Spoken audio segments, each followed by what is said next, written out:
Science never proves.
Mystic ancient secrets can all be answered when you ask the mystic access guru.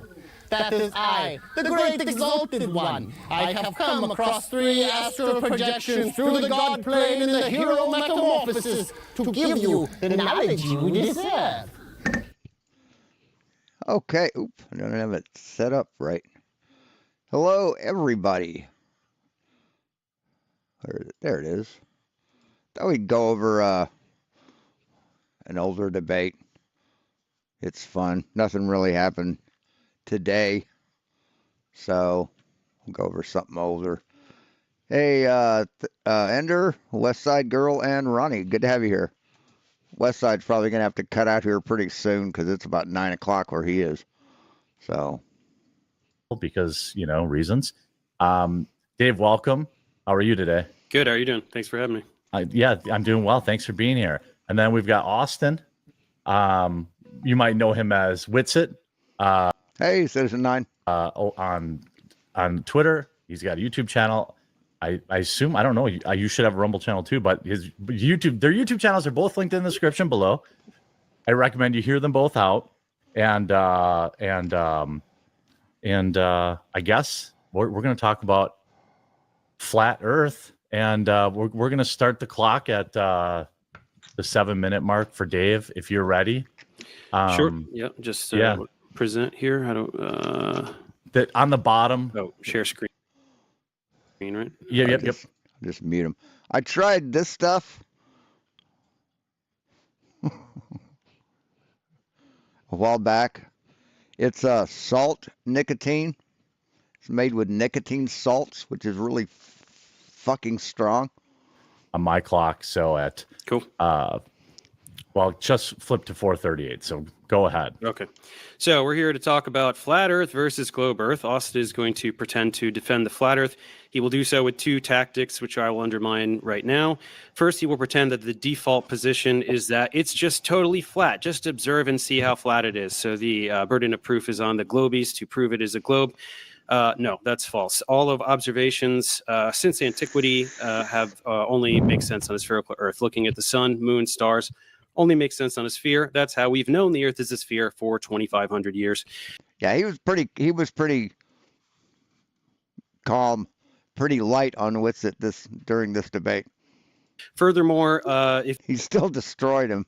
If you deny a globe, most things don't make any sense. Day, night, seasons, weather, tides, Coriolis, geological phenomena like volcanoes, earthquakes, technology, communications, simple things like line of sight increasing with altitude, terrestrial motion, gravity. None of it makes sense if you deny that the Earth is a globe. Speaking of gravity in particular, I know that Austin will be very eager to talk about his electric gravity bullshit. Here are some reasons why that is stupid. He cannot derive 9.81 meters per second squared. He cannot explain why this value is based on Earth's mass. He cannot explain why G varies precisely with Earth's radius and your altitude. Despite electromagnetism being both attractive and repulsive, he cannot make anything significantly massive fall up. And no, his little middle school science project with a piece of styrofoam doesn't count. He cannot explain why there's no discrepancy in the motion of objects with differing properties, paramagnetic, diamagnetic, ferromagnetic. Hey, Dan. Explain why there's no difference in activity over differing substances of different conductivities, grass, sand, water, concrete.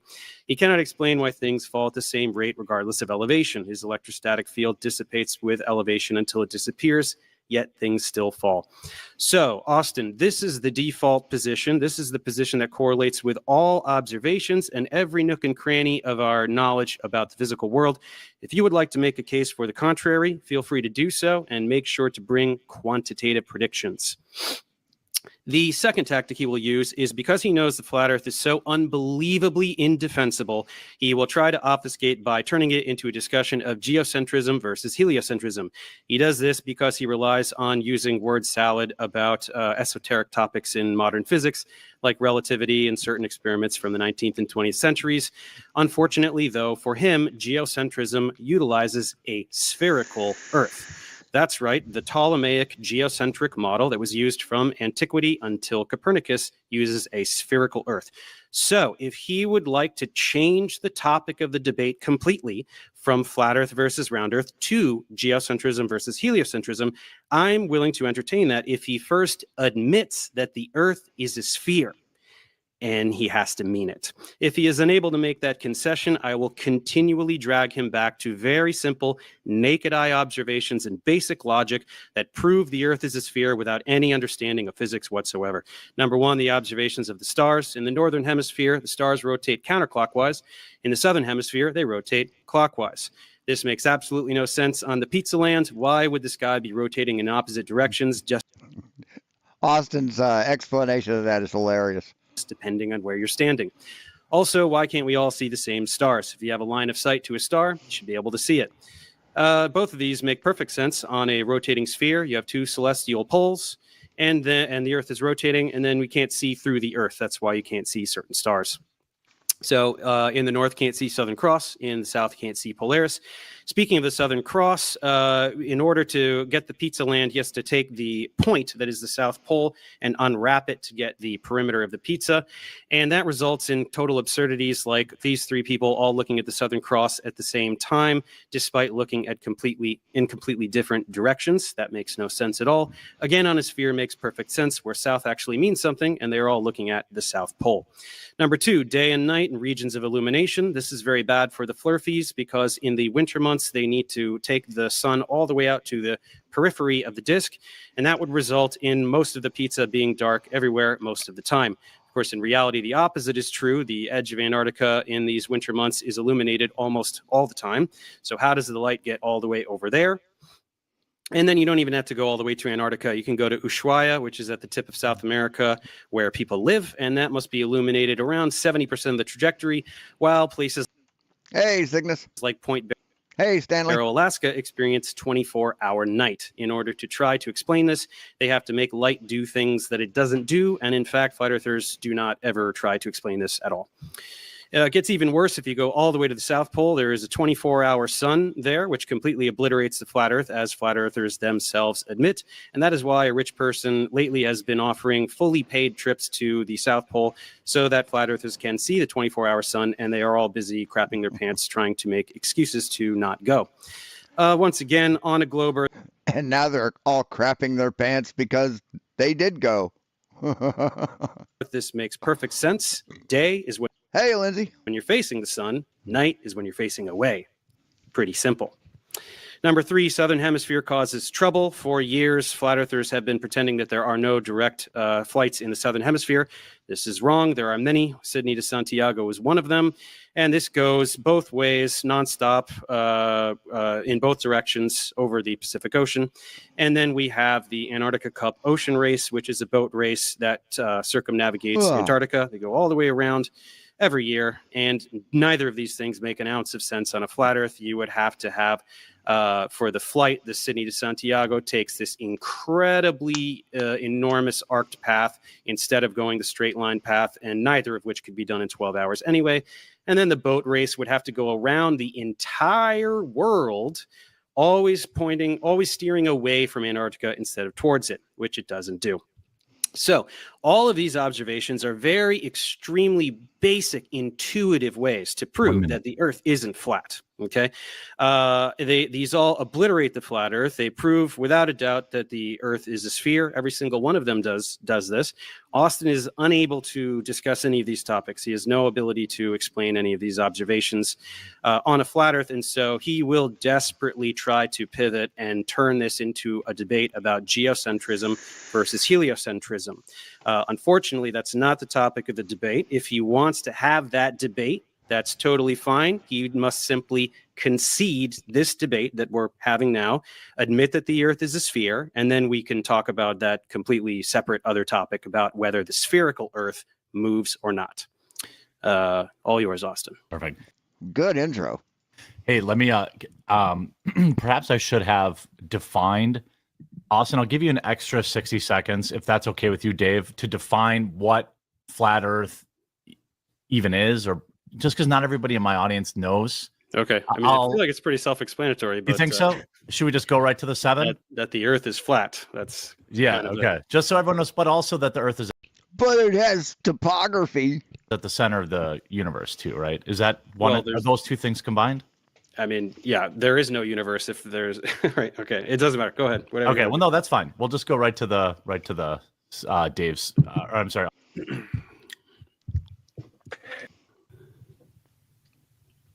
Well, wait, what happened?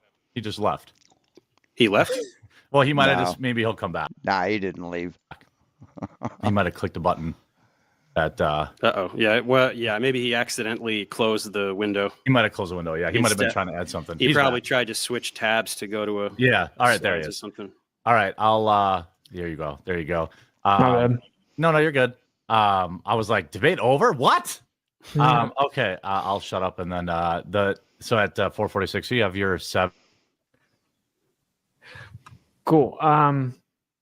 Yeah, I didn't really make a PowerPoint, but I'll just use the classic one here if you can pop it up on screen for me. So yeah, it's our position is that the Earth is a geocentric stationary plane. This feeble attempt to separate the conversation. Right. Flat Earth isn't geocentric. it's not. It's not, dude. Flat Earth is not geocentric. It would have to be a sphere to be geocentric. Stations is disingenuous. If the Earth is stationary, it's in the center of the universe. None of the kinematics or dynamics, even of geocentrism, is exclusive to sphericity. That is just a get out of jail card because he will not be able to defend the claim that we're moving around the sun. To very quickly go through some of this, Nah. See, who was it? Kepler?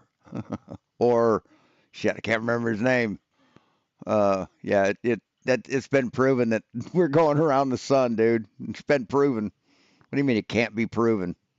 falsification is independent of replacement. And so what always happens is people don't defend the globe. They just want to ask millions of questions to the flat earthers. And somehow if a flat earther doesn't know the answer, then all No, dude, we defend the globe and we debunk your flat earth at the same time, but you never present any evidence because of this for your flat earth or whatever you believe. See, you're the one who's shifting the burden of proof. You are making the positive claim that the earth is flat or whatever you fucking think it is, and you're going against the scientific consensus. You have the burden of proof. of a sudden the globe model becomes true. And then, of course, the burden of proof is the one making the positive claim. And then shifting the burden is making the other person prove why your claim isn't true. So if I read a book and say all these fairy tales, No, it's shifting in them proving that your claim isn't true. It's proving their claim, Austin. That's what we're demanding from you, is for you to prove your own claim. Hey, George, but you're a coward, so you can't. You're terrified. exist. I don't have to prove that unicorns don't exist. Very simple concept that gets overlooked consistently in this debate. If you're claiming the earth is a fucking unicorn, you most certainly have to fucking prove it. If you're saying unicorns exist, yes, you have to fucking prove it.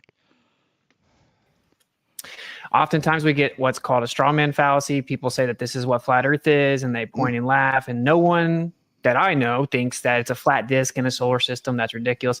Hopefully we can prevent these, but these are the typical fallacies used. Of course, a straw man fallacy, which we just discussed, ad hom, attacking the person instead of the argument, credentials. Oh, you're not qualified to talk about this. Appeal to how what everyone else thinks, appeal to authority, poisoning the well, begging the question, shifting the burden of proof. These are always used. Everyone. See, Austin doesn't know what any of those fallacies actually mean. Like appeal to authority. See, Austin thinks that appealing to a book is an appeal to authority.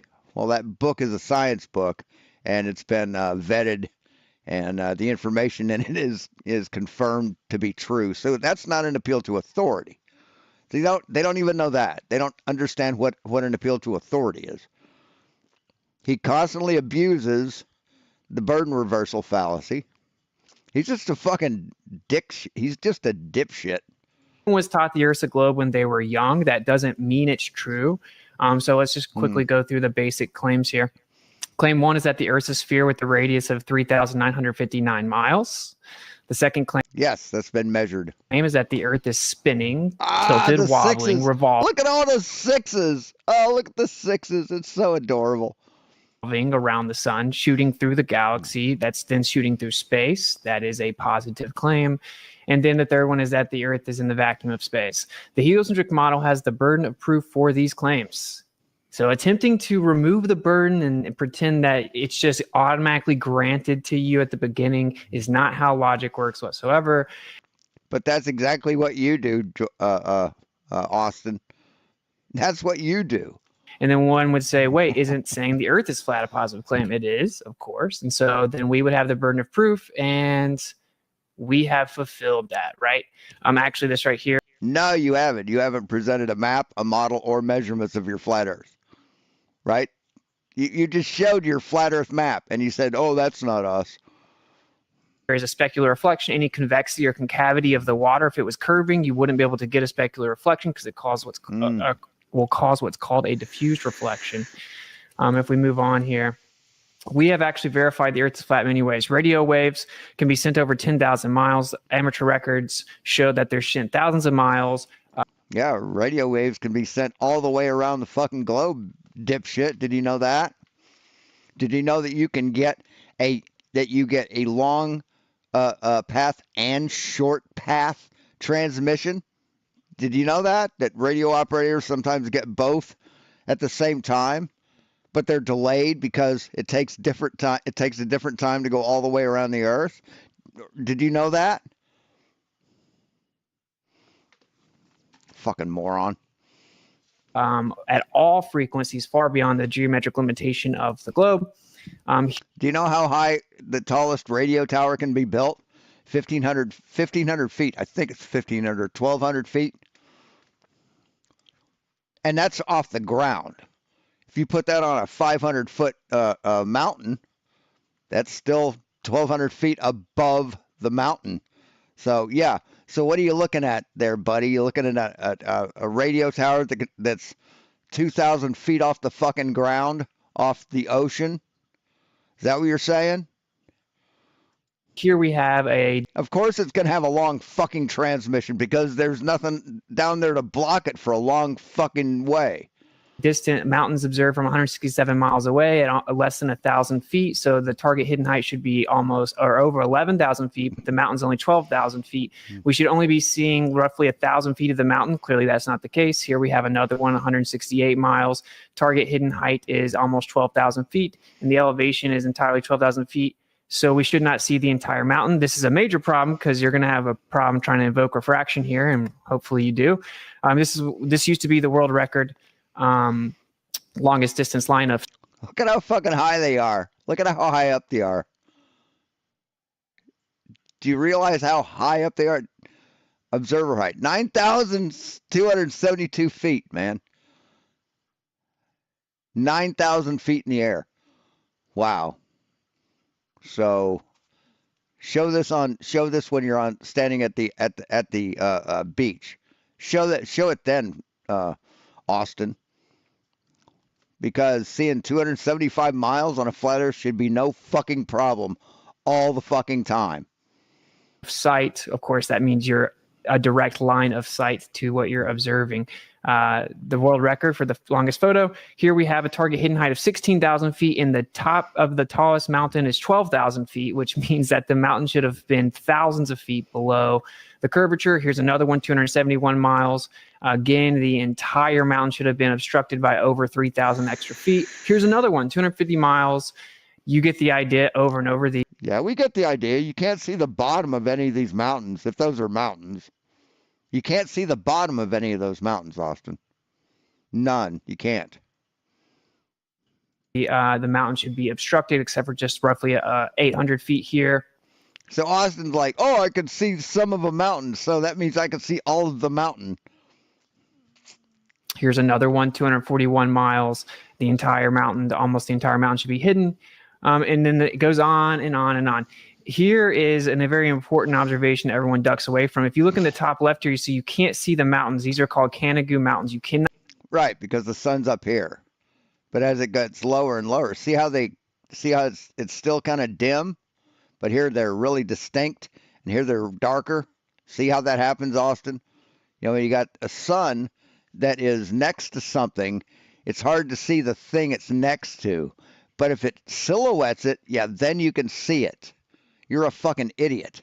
Not see the mountains. So when people say, can you see, will you be able to see forever if the earth was flat? That's a ridiculous straw man. Even within a globe paradigm, you'd have to admit you can't see forever because of something called attenuation. The light gets absorbed into the medium. We cannot see the mountains until the sun gets behind it due to the intensity of the light from the sun. You now get a silhouette, and we can see the Canigou Mountains. These should have been completely obstructed. You can buy a plane ticket right now for 2 specific days of the year, and you'll know that you'll see the mountains because of a silhouette based on where the sun sets.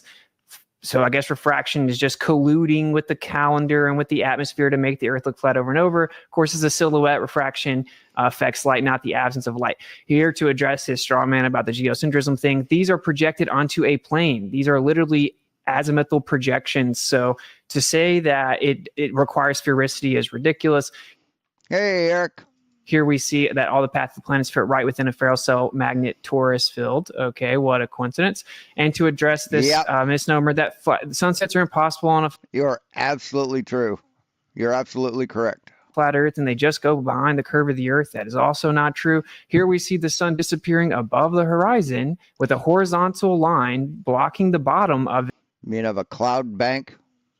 It is going down behind a cloud bank. Or else that could be the horizon here, and it's just the angle of reflect. Oh yeah, they're very, very low to the water. So the angle of reflection, just basically, that's a mirror, Austin. This is the true horizon. That's a mirror. So it far above the horizon. This is proof that the sun can disappear up above the horizon due to atmospheric conditions. Of course, we have tons of due to atmospheric conditions. What about when you don't have the atmospheric conditions, Austin? What about then? When it's a clear day, you know, a day you haven't cherry picked. What about that? assumptions when it comes to the military that the Earth is flat. Specular reflection. Again, I'm going to kind of. Wait, when it comes to the military? I mean, the military that uses curvature and Earth spin to achieve a firing solution? The sun can disappear up above the horizon due to atmospheric conditions. Of course, we have tons of assumptions when it comes to the military that the Earth is flat. Specular reflection. Again, I'm going to kind of speed through these, but specular reflection, you see that just a small concavity or convexity in the water actually causes what's called a diffused reflection. You'll see here in the left. So you actually need a flat surface to have a specular reflection. We see these over long distances consistently. So we'll just skip over here. So, and then of course, the globe claims that the horizon is a physical, tangible surface, and it is not. It's literally a horizon. Yes, it is a physical, tangible thing. It's just in a different place than we see it. So you can touch the horizon. You can touch the earth. You can touch the water. You're at the you're looking at the tangent point of the water. So fucking stupid. And that is apparent. That's why it is where the sky appears to meet the ground. So here we can get into some of the specifics here. But of course, also on a globe, the horizon should drop down and away from you as you increase altitude. What we see in reality is it rises with us, which is... No, it doesn't, Austin. See, you know why we know that video is bogus? That the thing is looking down? Because as it rises, the horizon gets above the fucking thing, man. Gets above the arrow. Watch. I'll go slow. Watch the horizon. Watch the you seeing it?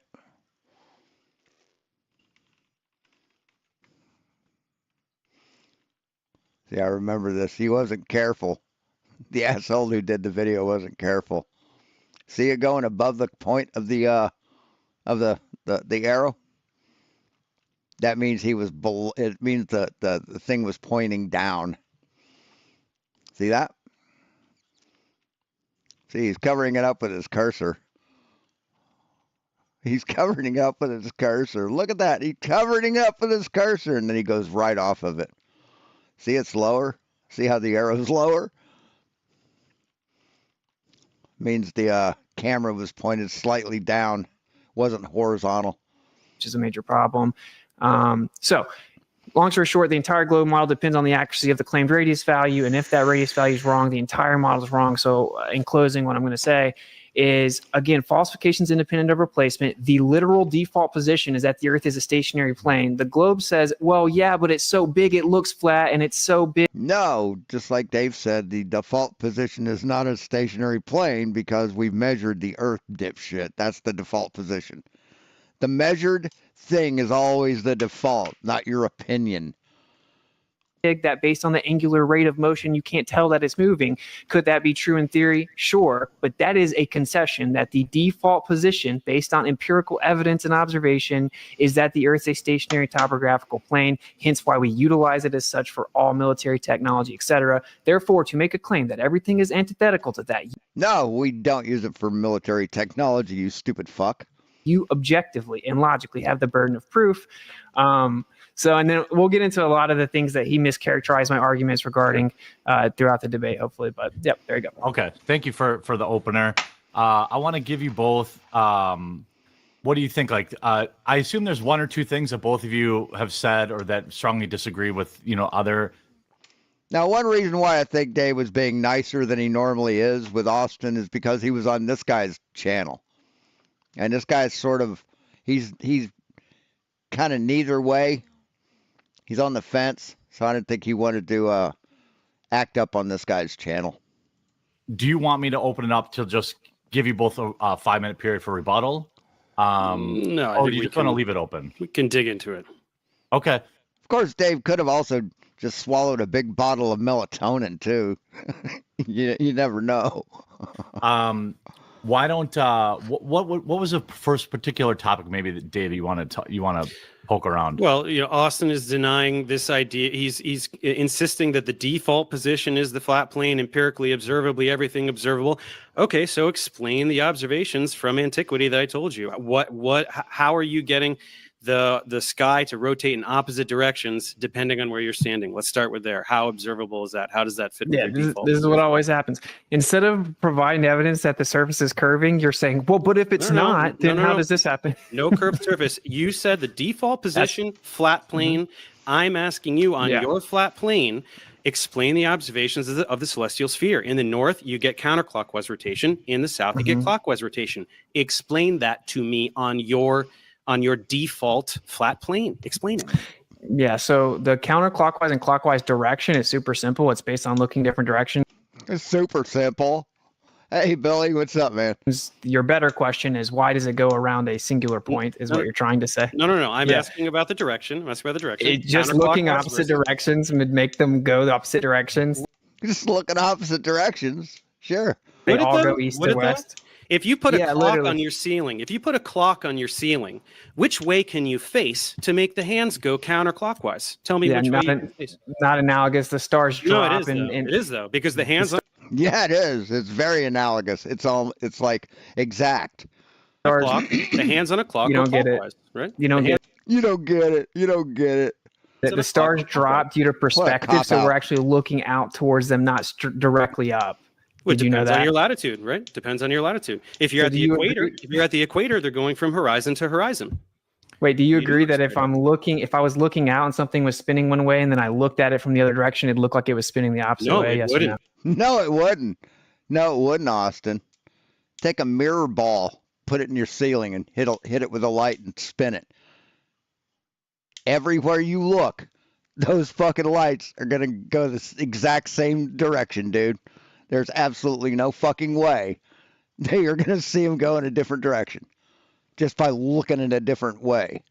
It wouldn't. Okay, that's why I said, you just said, if I put a clock on the ceiling, right, which way, I'm asking you, which way you just said, if something is spinning one way and you look a different way, it'll spin another way. So I'm asking you, put a clock on the ceiling. Which way can you face that'll make the hands appear to go counterclockwise? You obviously don't comprehend what I'm saying, Dave. See, he can't explain it. You don't understand what I'm saying. Do you agree that things will appear to drop due to perspective? Why are you talking about perspective? I'm talking because you don't understand it. So you're trying to obfuscate. I'm not. If the stars are He's a fucking clown. I love it. They're above me Let me help on you. a plane, and me I help you look out. out. They're gonna look like they're dropping down, which Look means at I'm this, buddy. looking out at. You don't even understand basic stuff, dude. Look at this. Hang on. Where's the camera? You don't Which even way under- is this? You don't even understand basic stuff, dude. Turning. Which way is this going, buddy? Which way is this going? It's going counterclockwise there, buddy. I don't know. Which do you way mean? is it going? You can't tell that's going counterclockwise? You can't tell that this is going counterclockwise? Yeah, which way is it turning? Who cares? He just has this embarrassed smile on his face all the fucking time. Such a dipshit. do you mean, who What is cares? Why Tell me- are you obfuscating away Is it from going what I'm saying? counterclockwise? No, I'm talking about exactly what I'm talking about. Is this going clockwise or counterclockwise? Come on, just give me the answer, buddy. You can see it. To You be see fair, it. the webcam is mirrored, so it might be. Oh, it might is? be- I think so. So Well, I don't know, and I don't see what's No, the I see relevance. it. I see it going counterclockwise. I see it going counterclockwise. yeah, that's how I. That's going Let- counterclockwise, right? Just say it, Austin. Just say it. It looks like that, yes. Yeah. Okay. So we keep it turning.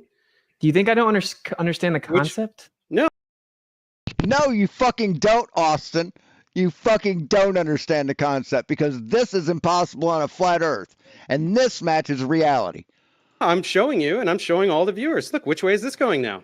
We all get the concept. Going clockwise. So if you're standing up here and you It's like say what is good morning in French? You know, it's like Austin claims to be this French expert, right? And then you say, what does French mean in the what is good morning in French? And he said, you just don't get it, man. You just don't get it. Are you trying to tell me that I don't know French? Well, you can't even say what good morning is. So, yeah. That was kind of out there, but you understand the point. look at the sky, you see it rotating counterclockwise. If you're down here, you see it rotating clockwise. So admit that this phenomenon makes perfect sense on a globe, and on a flat Earth it doesn't, which is why you're rambling about perspective and all these other things. to No, try to there was no obfuscate those rambling. very You simple things. incessantly interrupted me explaining it because you know you can't No, because actually. You didn't explain it, Flatzoid, Austin. You didn't explain it. You made excuses. And then you smiled like a little fucking goon when he fucking faced you. Bonjour, yeah. Allow me trying to to say. change the subject. Okay, let me ask. I'm not. Let me try this. If this is okay, can we start with? God, what let a me- fucking liar. because What a fucking liar. you guys are both super familiar with this.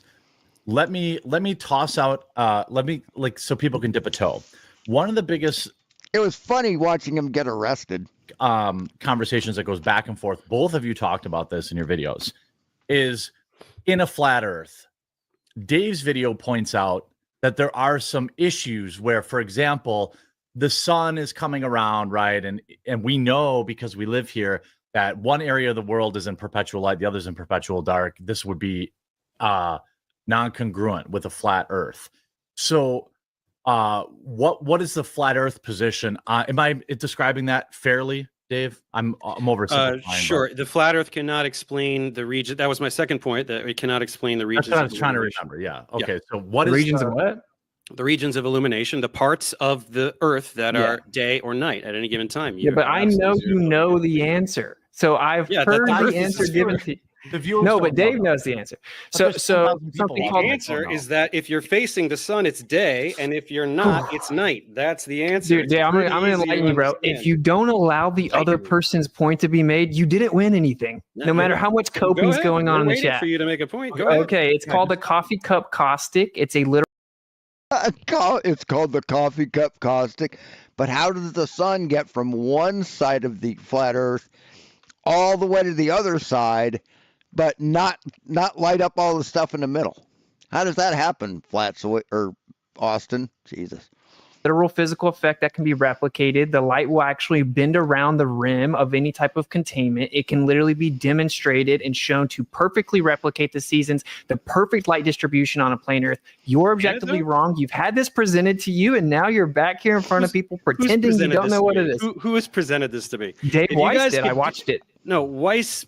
Dave Weiss is a fucking dipshit, man. Why are you fucking bringing him up?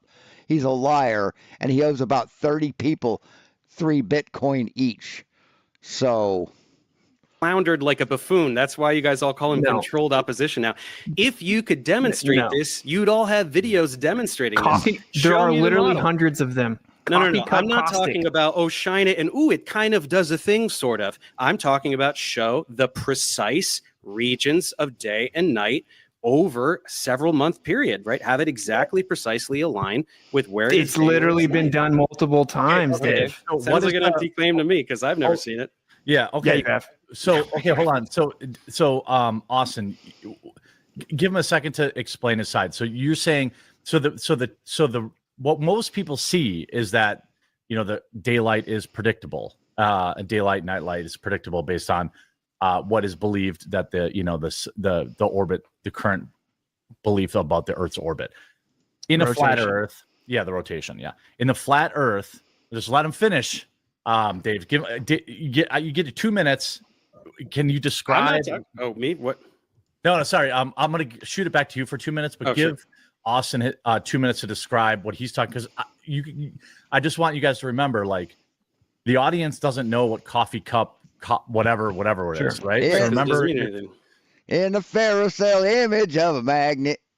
okay, but remember, you're talking to like normies. Sure. Okay, so that's what I'm asking. So, Austin, you have 2 minutes. Describe. Okay. We talked about how the sunlight stuff goes on. So 2 minutes, and then Dave, you get 2 minutes. Okay. So if you type in coffee cup caustic, which I will literally look, I'll share the screen. And Dave has been shown this in Stay on his top. debate. Stay on point, though. Stay on point. Oh, okay. I am. Yeah. I am. Answer my question. Yeah. Oh, okay.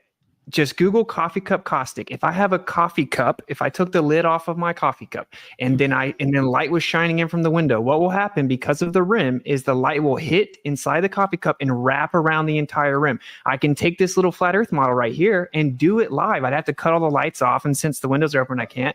So it's very simple to explain it. There you go. It wraps around. Now, if you apply this to a flat earth, you will be able to perfectly replicate the distribution of light that gives us day and night, depending on the proximity of the source of light. It's easily done. Everyone knows that, and you can look it up. If you're new to that, that's fine, but just look it up, right? And the way that we determine sunset time is with the equation of time, which uses the apparent sun. It uses the mean of the apparent sun. So we don't even use the globe model and a physical location of the sun to determine sunset time or day and night distribution. In the real world, we use the equation of time. So you can replicate this on a flat Earth. It goes in the globe Earth and flat Earth basket. It isn't exclusive to either one. Now, how does this? And I'm going to kick it over to Dave after this question. But I watched his debunk video, which is a little bit older, but has a zillion views. So congrats on that. But there's like, let's say you have this coffee cup caustic, right? And his claim is that there's like perpetual night, daylight in this spot and perpetual night in this spot, right? Am I representing that accurately? yes, near the solstices, there are places with 24-hour night and 24-hour day. So how does that figure into this? Yeah. Look, okay, I'll share the screen so everyone can see it. Okay. Does that work? We'll just do that. So I got to find which one it is. Here we go. Okay. I got you. Okay. If you see here, this is a demonstration of the coffee cup caustic. Okay. That's what this is. So if you look, you put a dome. No, that's a solid glass fucking paperweight, man. It's a solid glass paperweight. And it doesn't show this. See, this is completely wrong too. As well as this is. Oh my God, dude. Seriously? Over at the top of the flat earth, you're going to take a light source. See, here, that's correct. Right there, that's correct. This is not divided half and half. This is not divided half and half. Doesn't work on your flat earth, dipshit. It's going to give you see the distribution of the equinoxes and the solstice right there below it. Now watch what the light does. Now look at it wrap all the way around the outside. Is a full. Okay, this is called coffee cup caustic. Trying to finally found it. This is sort of a warm up. And what is a new moon on your model? Probably like a magnetic cycle, and just like the center of a Ferrel cell image of a magnet.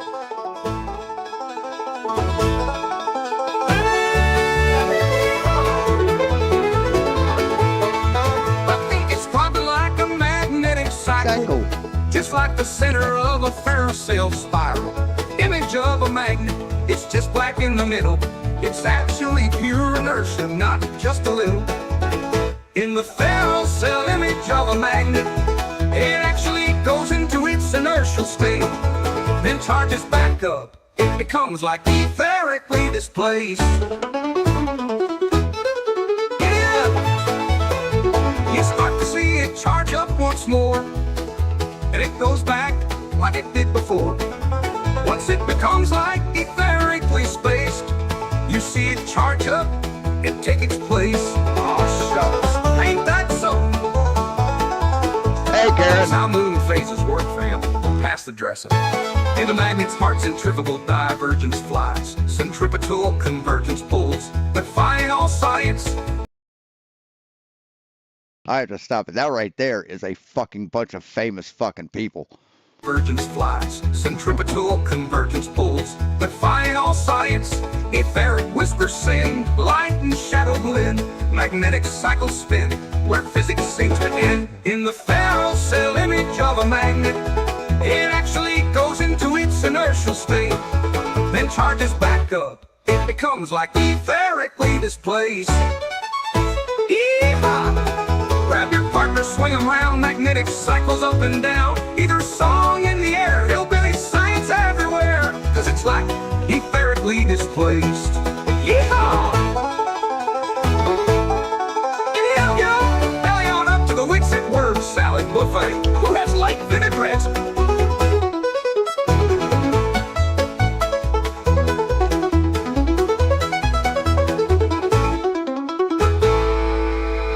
Behind the Jugger Ranch. Then charges back up, and once it becomes like etherically displaced again, you start to see it charge up throughout a cycle, and then it goes back. I was raised a lot of my life in southwest Missouri. A lot of that's very true. It's like, meaning if there was a container on the Earth, it would literally have to do this. It would have to do this. And yes, all the mathematics has been shown, and I could pull that up Hey, Karen. if I need to. Well, So what I the wanna math do has been is shown. I want to give, while you pull that up, I'm going to give Dave 3 minutes to respond because we went over. So I want to give Dave, I'm like, I'm kind of keeping it rough, but, just try to keep some semblance. So I want to let Dave respond to this. I don't need 3 minutes. It doesn't perfectly match. It's just a very hackneyed demonstration that kind of sort of makes a shape. They're not showing any kind of actual model that directly correlates with all the positions.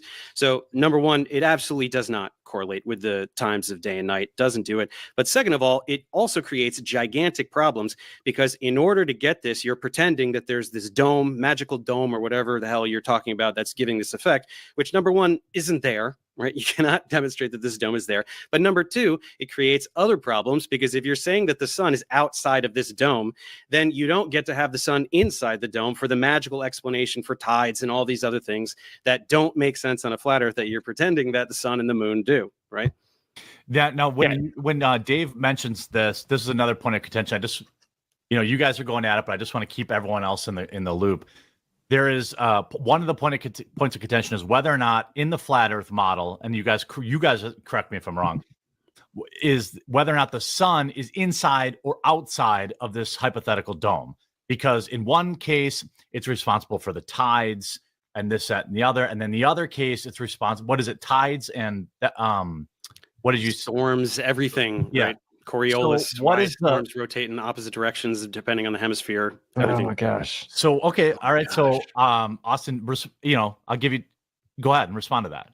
Okay. Yeah. So we don't know what's above us because you can't freely just shoot stuff up as high as you want to. Okay. Yeah, you can if you have permission from the authorities. Yeah, you can, dude. If it's powerful enough and you get permission, get authorized. Yeah, you can. Dumb fuck. And GPS cuts off over a certain height. It's all militarized. But there could be layers to What? GPS cuts off at a certain height? No, it doesn't. No, it doesn't. If you're in a plane, you're always going to get a GPS signal, stupid. What the fuck are you talking about? To it. I don't know if you've ever thought of that, Dave, but there could just be layers. There could be multiple layers. And yeah, we know the sun affects things here. Tides don't work. You just gish gobs. Tides don't even work in your model. You can look up. Yeah, they do. What do you mean? Yeah, they most certainly fucking. See, Austin's another dumb fuck who thinks he's a genius but doesn't even know what a model is. A paper by a Harvard paper, a It's like, yeah, pull that globe up again, Dave. Show me the tide on it. Show me the tide on that model. Fucking moron. century of tidal theory failures. Gotcha. Okay, Yeah. okay, it's very simple. But this is what it is. If the whole debate is just The tides can't be predicted by our model. That's why we have tidal charts, right? That you can fucking set your watch to, right? Right, Austin? That just don't work. hey, Moron. let's just start spamming Austin with questions of how would this work on a flat Earth. That's not a debate. You're supposed to support the claim the Earth's a spinning ball. I showed direct falsification of it in my PowerPoint. So avoiding that is totally disingenuous. Like the rotation of the night sky, depending on latitude, and you can't answer. You just say the word perspective and run away. So, Dave, No, I got 3 words out and you interrupted. Yes, you'd say perspective and you ran away. That's exactly what Dave said. Exactly correct. No, Yeah, no, you were okay, free so- to answer. That's all you could do. let me You remember we did the whole thing with the clock on the ceiling, and you have no idea what you're talking about. You said that, fellas. Okay, let never me mind, go do. Okay, Just look in I'll play another ball. I direction. think that's fair. Why don't I give Dave and Austin both blocks of time? Dave, defend your position. I'll give you 5 minutes enough, you think? no, we That's don't it. need to. I mean, longer chunks of time are just time for word salads, right? We need to actually. All right, defend that the Earth is a globe, and then when you're done, I'll pass it to Austin and let him Yeah. defend that. Well, I mean, right? look, that's I'm what you're just- asking for, Austin, right? So I'm gonna do that. I want him to rebut the specific falsification of the globe where we see things from hundreds of miles away that should be obstructed by literal miles of vertical Yeah, okay, curvature, pick one including thing. silhouettes. Pick, 'Cause you pick don't. one thing. Pick Those were one thing lies. like that. Okay, so There you go. that is the question. Okay. The question is, go why do we see too far? And the answer is, we don't. Sorry, they're all lies. Every time you do a picture like that, you're lying about the distance, you're lying about the elevation, right? The altitude from which the picture is taken. You're just lying, right? All of these things. What is the have been debunked. picture you're talking about? Is this a picture where it's like, oh, here's a mountain that's They really just take pictures and like, look at this thing that's so far away, we shouldn't be able to see it. Or like, here's the Chicago skyline from across the lake, well, we shouldn't be able to see it. They're just always lying. They're just lying about the distance. They're lying about various. Bro, those were All these- everyone I showed was from a professional photography website that has nothing to do with flat Earth, with Oh. all of the information listed. Austin, Your can you give me- model can you doesn't share claim one? that the distances are wrong. That isn't share your one? model's answer. No, Austin, you can guys you just share one? lie. You guys just Hey, Austin, how many K's in the word wrong? lie. That's all it is. You just lie about how far away things are and how high. It's the a altitude is. professional photography website. It has nothing Okay. to do with flat Earth. Well, Can you I share, don't- can you share one so, we have, so people can see what you guys are talking about? Yeah, Please, sure. Sure. anyone you want, as long as Dave agrees that it looks good. Share one that you think, Austin, that you think. I'm trying to, share one that you think supports your position, and then Dave can debunk the photo, or he can share his criticisms of the photo. And while he's looking that up, I want to give everyone a chance, let you know. I'm joined here by 2 creators, 2 commentators, both Witsit Gets It Done on YouTube, linked in the description. It's at YouTube at Witsit, and as well as Professor Dave. Also enjoyed your Terrence Howard video because I think he actually is legitimately insane, but that I don't know. But the expected virality on that one, yeah. yeah, that was all right. Yeah, but both guys create content. One of the people in this room are banned from Twitter. I don't want to name names, but the otherwise you can find them on Twitter, or Dave, is there somewhere else where you want people to look for your stuff other than Nah. Okay. YouTube. I One see of your these guys in photo. the room is also propped up by all the algorithms. All right, Yeah, all right. I That's make not popular debating. content, man. I make popular content because anyone's it's funny to popular- watch. If you don't lie to people, you'll get promoted, dude. That's the way life works. Nobody wants to promote lies, You're Algorithms. prioritized especially when people pay them for stuff they promote. So, by the algorithm. No, things that people like to watch are No. prioritized by the algorithm. If I Google Nobody Witsit gets watches it, you guys come 'cause up. So few people are stupid enough to fall for a flat Earth, so nobody watches you guys. I Well, make Dave, content listen. that's interesting. If I YouTube Witsit gets it geocentrism, a literal stream I did, you pop up. Can you Okay. explain to me why you're Good. popping up when I search for me? Okay, let's not play games. Let's try it. I'm Yeah, waiting it's, right now. YouTube admitted in Congress they deprioritize Witsit. flat Earth content because it's Deprioritize, yes. misinformation. So They don't censor them, they just deprioritize them. Censoring means there would be none on YouTube. what Yeah, I don't get it. I got if the Earth is flat, what's under it? Shorts. Yeah, Solar that's what I system got. from Earth's of perspective. course, because it's heavily censored. It doesn't mean it's true, but we don't have to play this game that like I you're got a not cheap propped game up. video. Just recommends popular content, but I make very good, informative, educational content. Look at that. What do you wait? Go down. What do you have to do with Okay. Witsit gets it geocentrism? What's the third What does your video have to do with it? You I just don't know. proved my point live for the whole entire audience. Maybe I Thank put you. the keyword geocentrism in there. I don't even remember what my keywords are. No, you didn't. No, you didn't. You don't know. You don't know what my keywords are. I know for a fact you did it. So anyway, Anyway, I know for a fact you didn't. Really? How do you know, Austin? Or are you just lying again? Trying to seem like this smart guy that knows everything. I have Let's access get to back my to the YouTube photo. because studio. You don't know what I've keywords tested are. this because you're the number one propped up anti-flat Earth. Dude. They admitted in Congress that they consider it misinformation, so they deprioritize it and they prioritize the information correcting the misinformation. That would be you.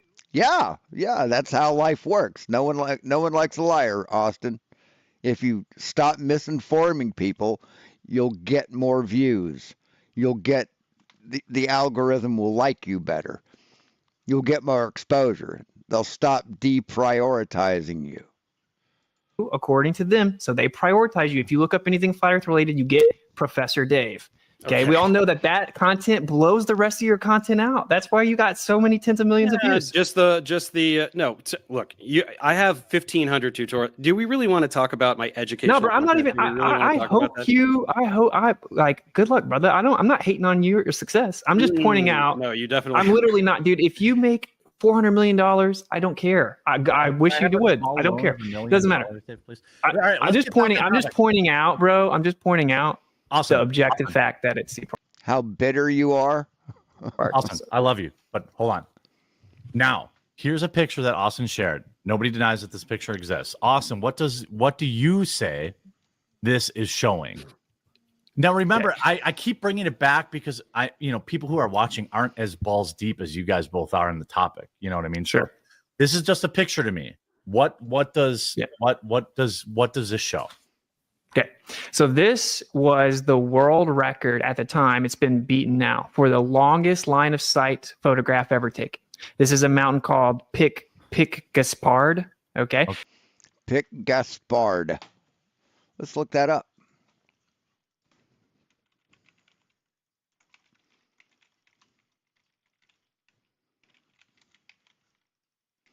Pic Gaspard.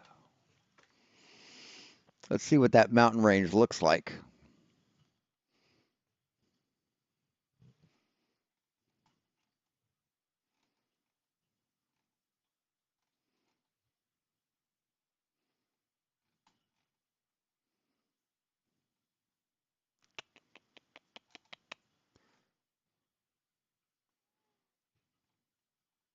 Those are big mountains.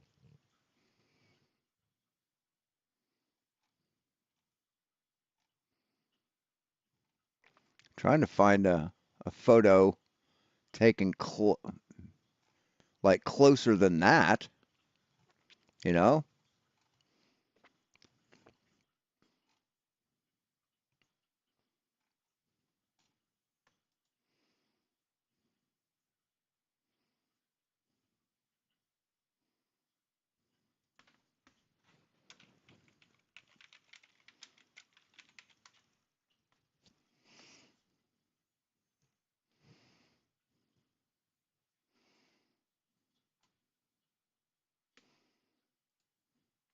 So here's a photo of these mountains. There's a lot of mountain, dude. There's a whole lot of mountain, right? Open link, a new tab. Yeah.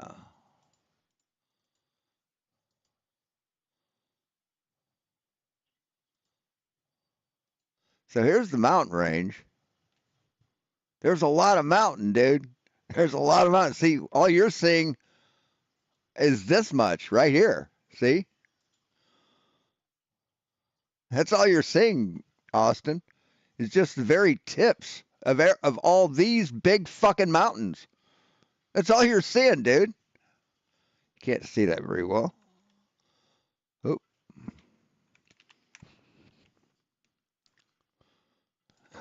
All you're seeing in that photo is just like the very tips of these things. So where's the rest of the mountain, dumb fuck? Huh? Where's the rest of those mountains? And it was so now on a globe, if I look out, the Earth should be curving and blocking things in the distance, similar to how I can't look around a corner, right? Very like if I look, it's like looking at a hill. So if based on your height, taken at 12,000 feet, though, right? Correct, right? So what you do is you pull up Earth Curve Calculator, you put the observer height in, Okay, and then it'll tell you where the horizon will be, and it'll tell you how much of the target hidden height there is. So this is from the Earth Curve Calculator, official calculator, and if you look at it, the observer was 9,000 feet up. So let's try that. Let's go Walter Bislin's Earth Curve Calculator.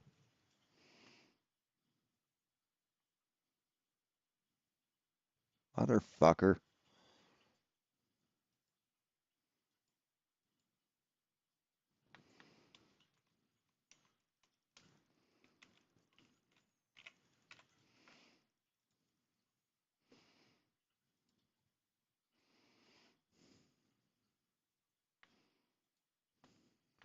All right. I'm going to do this over here just so I can put the stuff in. So distance 275 miles.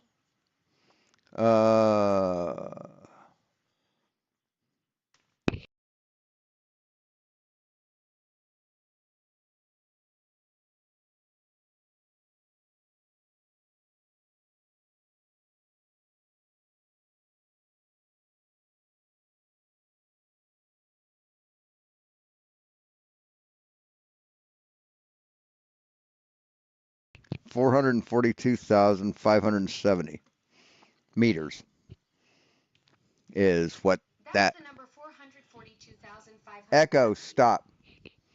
Observer height 9,272 feet. Here, I can do that on my phone. Hold on. So,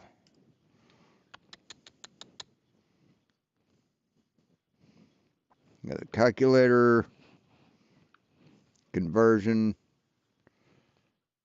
observer height in feet would be 9272.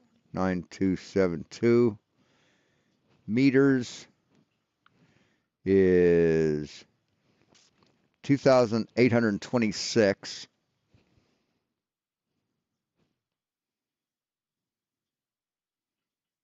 that right? 2,800, yeah. So that is observer height would be 2,826, and target hidden height. Actually, I'm not gonna. You don't put that in. Elevation of target size would be 12,740. Would be 3,883. 3,883.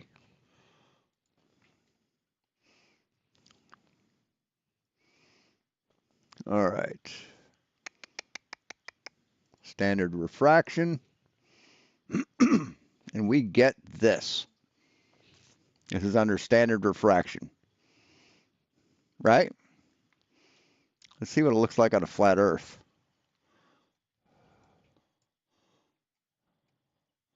Hold on, let me go. Let's zoom it out. You'd be able to see the horizon behind it, Austin. Be able to see the horizon behind it. Right? All of it would be in front of the horizon. Now, if you look at the globe and flat Earth, yeah. See, this is what we see if we zoom in. Right? If we zoom in, yeah. So let's see. Visible for 39.9442 meters. So there's only 39 meters visible there, buddy.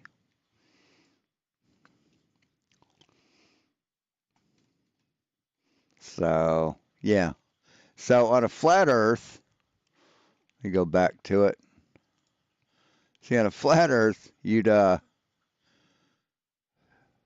see the entire fucking thing, Austin. I hope that clears it up. The target hidden height, Oh, meaning how sorry, much yeah. Earth curvature should be there, is 16,000 feet, and the top of the tallest part of the mountain is only 12,000 feet. That means the top of that mountain should be 4,000 feet below Earth curvature. Okay, and then Dave, so- what do you say to that? Two things. One, I cannot verify any of those numbers. Those could absolutely be fabricated by picture. you. And number two, we're not doing any of the math. So those are two things that are not being verified. So instead, let's talk about something purely conceptual and intuitive. Why can we see farther with elevation? You're on the If you- screen. Be careful. What happened? I know. Awesome. Okay, I was just saying. This guy's just denying basic As somebody, math. as No, somebody let me who's put finish. their own, I put my Basic- own. I just did the math. Compared both models, Austin, and you're full of shit. So that matches perfectly with the spherical Earth, not the flat Earth. Address on when I didn't realize it, so I was just telling. Yeah, I guess you could look. Okay, yeah. Okay. But then I don't do anything. I just sit here and talk, right? I just sit here and play other people's videos. I don't do anything. Let me finish the thing I was Yeah, saying. go ahead. Sorry, Dave. Go ahead. So we can't verify any of these numbers. So instead, let's just talk about something very simple and intuitive. If we are looking at something at the horizon, if we go up in elevation, we can see farther. That is not intuitive on a flat Earth because that actually increases the distance to the horizon, right? If you're going up. Yeah, pick of a mountain taken from another mountain, but you can only see the top. Now there's an additional distance, right? If you get a hypotenuse, that's On a flat Earth, you should see the entire fucking thing, Austin. always going to be longer than the leg there. So why can we see further with higher elevation? That doesn't make any sense. Okay, that's insanely incorrect. So you change What your about- angle what of about it is view. incorrect? Okay, so just address the point, right? I did Okay, go ahead. within, said it was within incorrect. 7 That's seconds. incorrect. Okay. He did address the point. He said, "Nuh-uh." Gosh. He made a claim You're that here it doesn't and you're make any looking sense. here. It's If you go up, basic this is math. even farther now, right? If you're here and you're looking at something here and you go up in elevation, that thing is now further away from you. So why can you see further with additional elevation? Because you're increasing your angle of view. Increasing You your didn't angle know of view, that? you can see Yeah, you're increasing your angle of view. See, Austin thinks that your angle to the ground affects things that are above the ground. He thinks that. how can you see a further distance? We're not talking about an angle, a further distance. How can you see a Because further now you're changing your angle of view, so you're increasing your angular resolution and the things that you can pick up in the distance. Also, No, you raising an altitude doesn't increase your angular resolution of things, dipshit. That's not what does it. Things get closer to you or get bigger increases the angular resolution of an object, stupid. Oh my God. And your field of view never changes, dumb fuck. It's always about 160 to 170, sometimes to 180 degrees if you really want to push peripheral.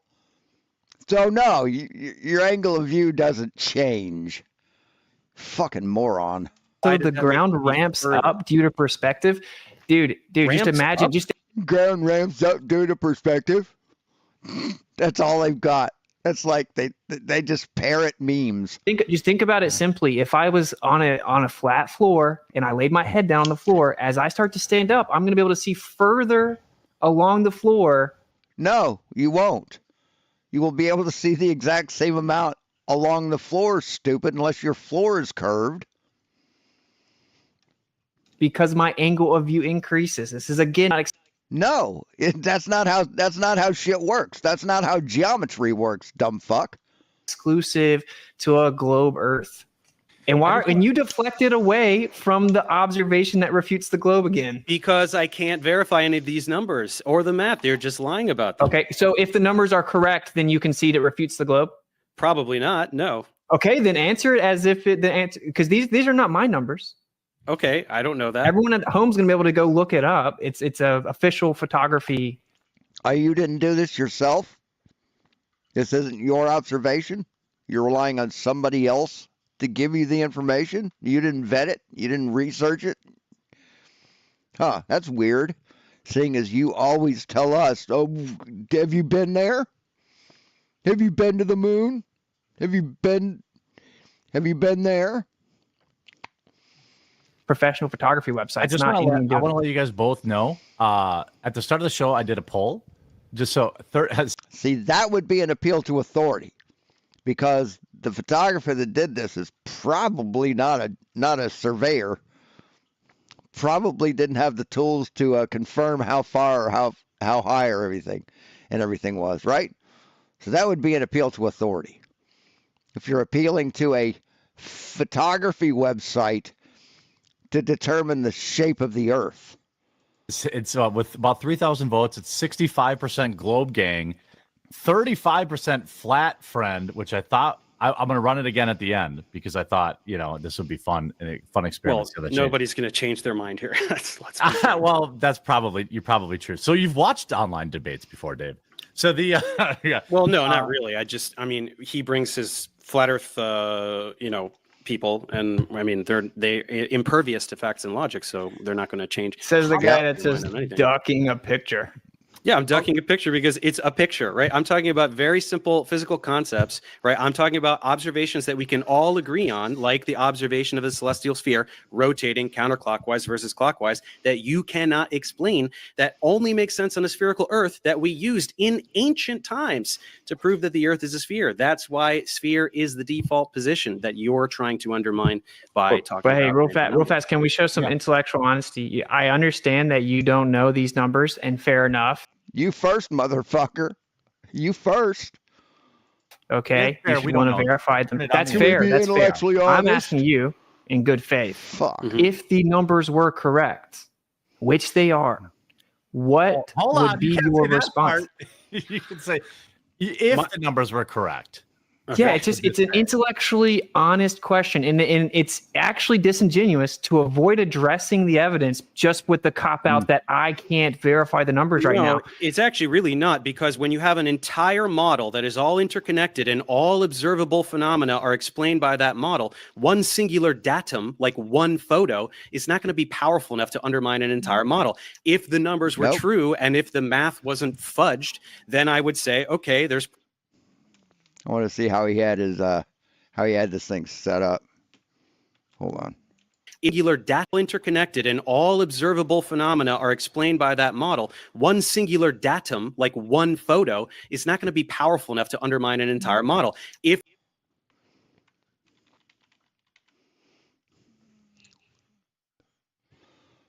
Miles. See, Noah. This app calculates how much a distant object is obscured by the Earth's curvature and makes the following assumptions. The Earth is a convex sphere, radius of 6371. Light travels in straight lines. Yeah, see, there's no accounting for refraction. So, sorry, buddy.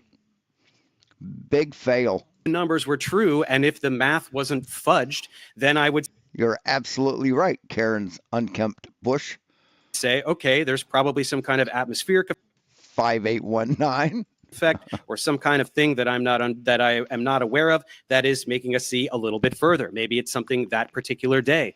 There's a particular humidity, or it's clearly over water. That's going to increase the atmospheric refractive effects. None of these observations are ever done over land. I think that's why. Same with the skyline of Chicago. They're always done over water for you guys.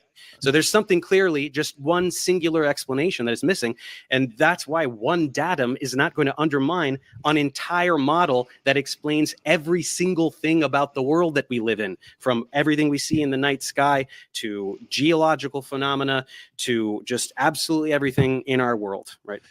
But Witsit feels that if he can somehow manipulate shit to make one thing seem impossible, then the entire thing is fake. That's how Austin Witsit looks at it. But then he can't back up any of his claims. He's just fucked in the head. So hand wave dismissal, red herring fallacies, appeal to possibilities. That's your rebuttal. Okay, we can move on. Fallacy, name a fallacy, fallacy. Let's move on. Do you know that fallacies are important, Dave? No, I know that you guys name random fallacies to pretend that you've won something when you didn't. That You know what's not? You know where they're not? You know where fallacies aren't important, Austin? In science, okay? In science. See, fallacies are only a thing in debating. In science, we go by evidence. We don't use logic. You literally appealed to possibilities. You said there's probably something that could possibly be happening. Appeal to possibilities. Yeah. What's gravity, Austin? What could possibly be a ferrocell magnet?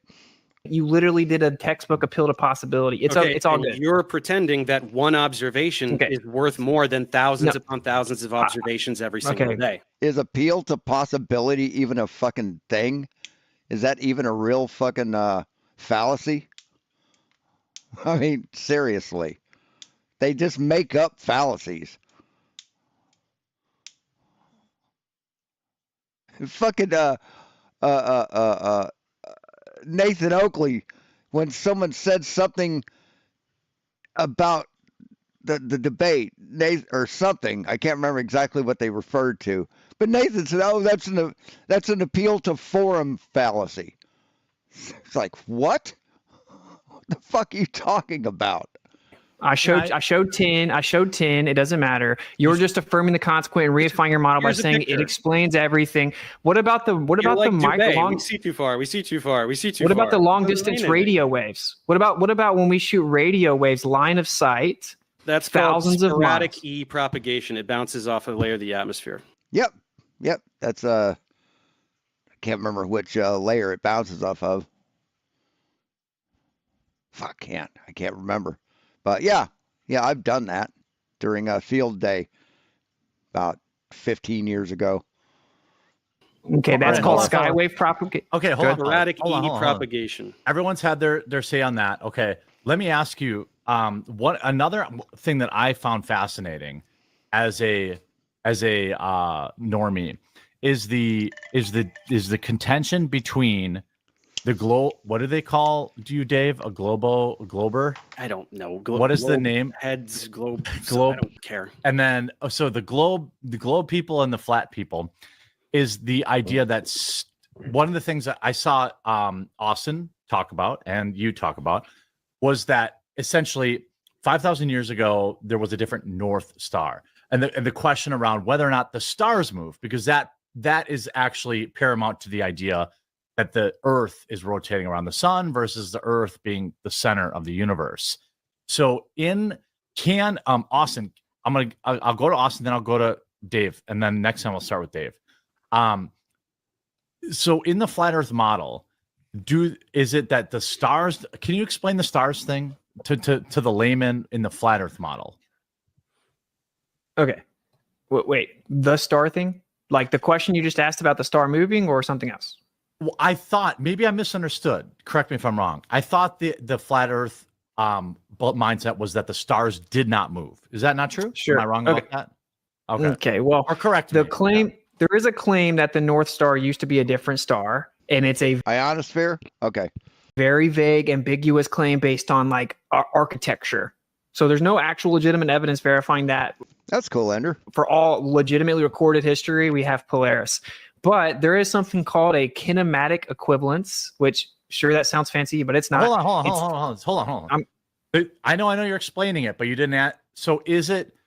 What is the flat Earth position on stars? Do they move or do they not move?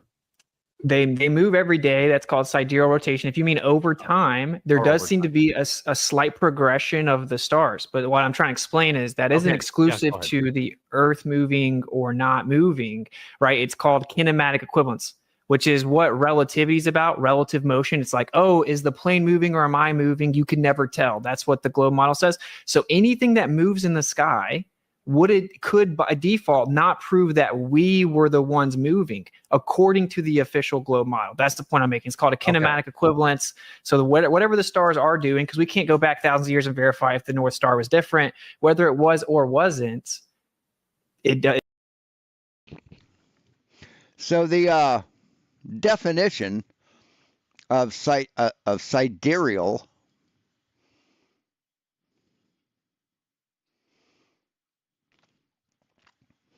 a sidereal day is the time for it takes the Earth to complete one full rotation on its axis with respect to the stars.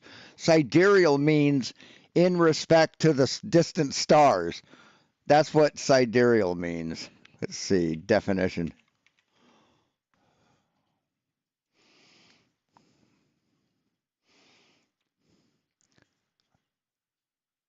The meaning of sidereal is of relating or expressed in relation to stars or constellations. Astral. So, yeah. It doesn't prove the Earth is moving. So, Dave, your response to that? Yeah, a couple things. Number one, the North Star became Polaris in like 600 CE or something. 6,000 very well ago or something. Yeah. No. Way more recent than that. Polaris. I mean, it was Thuban in the times of. What is CE? What the hell is CE? I don't know what that is. The Egyptians became Polaris. So that's well documented. But furthermore, we don't need to do that. We can very accurately observe Milankovitch cycles. We can see the precession of the rotational axis happens every year. It could be measured. And then there's parallax and all these other things. But that's not really what matters, because, again, he's trying to do this thing where he doesn't have to where he's pretending that geocentrism doesn't assume a spherical Earth. When the argument was going on in the Renaissance, early Renaissance, about geocentrism and heliocentrism, we knew that the Earth was a sphere. So every time he does this kinematic equivalence thing, the kinematic equivalence he's trying to refer to is whether the Earth goes around the sun or if the sun goes around the Earth, not doing little donuts on a pizza land. That's not an equivalence. Those are not equal things. We're talking about. Yeah. See, he doesn't know what a kinematic equivalence is. He doesn't understand that, but he uses it because it makes him sound smart, or he thinks it makes him sound smart. See, if a person is just like belching all the time and making funny sounds and funny noises, but they say like an English word occasionally, are they smart, Austin? Do you think like them stopping from belching shit out of their mouth to say an English word makes them sound intelligent? No, it doesn't. One going around one. See, you say stupid shit constantly, but you use big words, so you think that'll detract from you using those stupid fucking words. You know, a tab isn't counteractive. A tab isn't retroactive. You can't have like 8 cheeseburgers and drink a tab and lose weight. Same way as you can't spew horse shit and then use a big word and sound smart. Or the other going around the other. Those are the two things. So geocentrism, you often try to defend a geocentric model. It assumes a spherical Earth. That is an actual model that can, to some reasonable precision, describe the motions of the celestial objects and put them where they're supposed to go and predict quantitatively where they're going to be. Flat Earth doesn't have that. You don't have any model. You don't have any way of saying this is where the planets are going to be. This is when an eclipse is going to happen. Any of these things. You absolutely cannot do any of those things. That's why I told you in the beginning. Look. Nazi cat. I mean, he's all over this stuff. Or he's the one who Nazi cat. If you want to defend geocentrism, that's totally fine. We can talk about how we know that the Earth moves, which is a completely different topic from knowing whether the Earth is round or flat, because geocentrism uses a spherical Earth. Okay. Exactly, Ender. Exactly. Oh, common era. Okay. Yeah, exactly. Oh, he uses big old words, thinks he's so smart. He's dumb. Okay, response to that, Austin. Okay. So what's happening is I'm specifically addressing the singular point and you're gish galloping. No. So like, you want me to address everything you just said, You're right? just Like galloping. for one, Kinematic equivalence it has nothing to do. How about with this? Just I'll throw it back to you real quick. Why is geocentrism exclusive to the Earth being a sphere? Because it's a model that works. Flat Earth doesn't work. It doesn't explain anything we see, like the observations of the celestial sphere that you keep running away from. You cannot explain why didn't the answer. stars rotate one No, he is answering you, dumb fuck. You're just not honest enough to acknowledge it. way in the north and the other way in the south. You cannot Okay. explain that. All right, I'm going to take my It's not time a back and model. let me respond to everything you said because you didn't answer. So the answer is that Take your time back. What are you in Congress? Shut the fuck up, man. it's not, because with You just say that. everything. You, say, you didn't answer. Reclaiming my time. That's fine. You forgot to say suspend the last word. You forgot to say that, Austin. You didn't. You just started talking about star trails again. So with everything going on in the quote unquote universe, you said universe wouldn't exist. No, maybe not as you've defined it, but with everything going on, all the quote unquote You mean as science defines it? You mean that? Dave doesn't define anything, Austin. Science defines it. The heliocentric model defines it. planets, everything moving around, the Earth's shape doesn't matter. You just project that relative does, to your though. projection. You create a transform relative to your projection You or can't your explain assumption any of motion. observations of the night. No, your personal dome doesn't work, Austin. That's fucking horse shit. Your personal observational dome doesn't fucking work. Buddy, Sky, I unless let the you Earth is finish. here. Chill out. Okay. So yeah, let the- him finish. Let him finish, Dave. So the truth is that all observations have shown that the Earth is stationary. We have the cosmic No, it hasn't. No, it hasn't, Austin. No, observations do not show that the Earth is stationary. microwave background, which showed anisotropic inhomogeneous distribution of energy, which is the exact opposite of the heliocentric prediction in He doesn't know what those words mean. He doesn't know what those words mean. Garen fucking Teed. intersected on the Earth. The 23.4 degree axis was on a non-local Yummy observation. word salad. Dude, define word salad. You're just using. The fucking horseshit you spew, Austin. You don't know what the words mean that you're using. It's called word salad. You're just saying words to get them out of your mouth, and you're saying them quickly, so your viewers, your fucking sycophantic little pieces of shit toadies, won't understand what you're saying either. But they trust you because you're charismatic, right? So okay, he must know what he's talking about. He's talking fast, and he's saying smart words. You sound like Charlie Day, dipshit.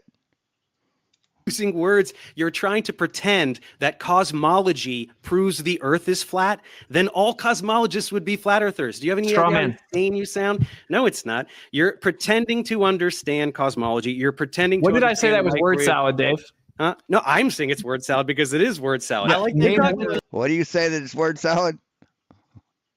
Center of a ferrocell spiral.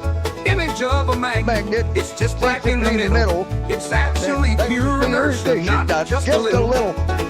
In the ferrocell image of a magnet.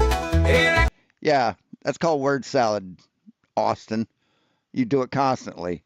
The I shape said of that the was Earth. word salad. We're talking about the shape of the Earth. You're defending a flat Earth, which we figured out it isn't true in 2,500 years ago, and you're trying to talk about modern cosmology to try to talk about this when you can't even explain. Now, Eric. How much? Naked eye observations of the stars in the sky. Okay, You look, can't they're do it. directly related. The idea is that the Earth is a tilted, wobbling, spinning sphere that revolves around the sun. The alternative is that the Earth is a geocentric, stationary plane. Both of No, those are that is the directly geocentric related. Sphere, that is a stationary sphere. Was Yeah, this thing here. Where is it? Where did I put it? It's under here. Where is it? There it is.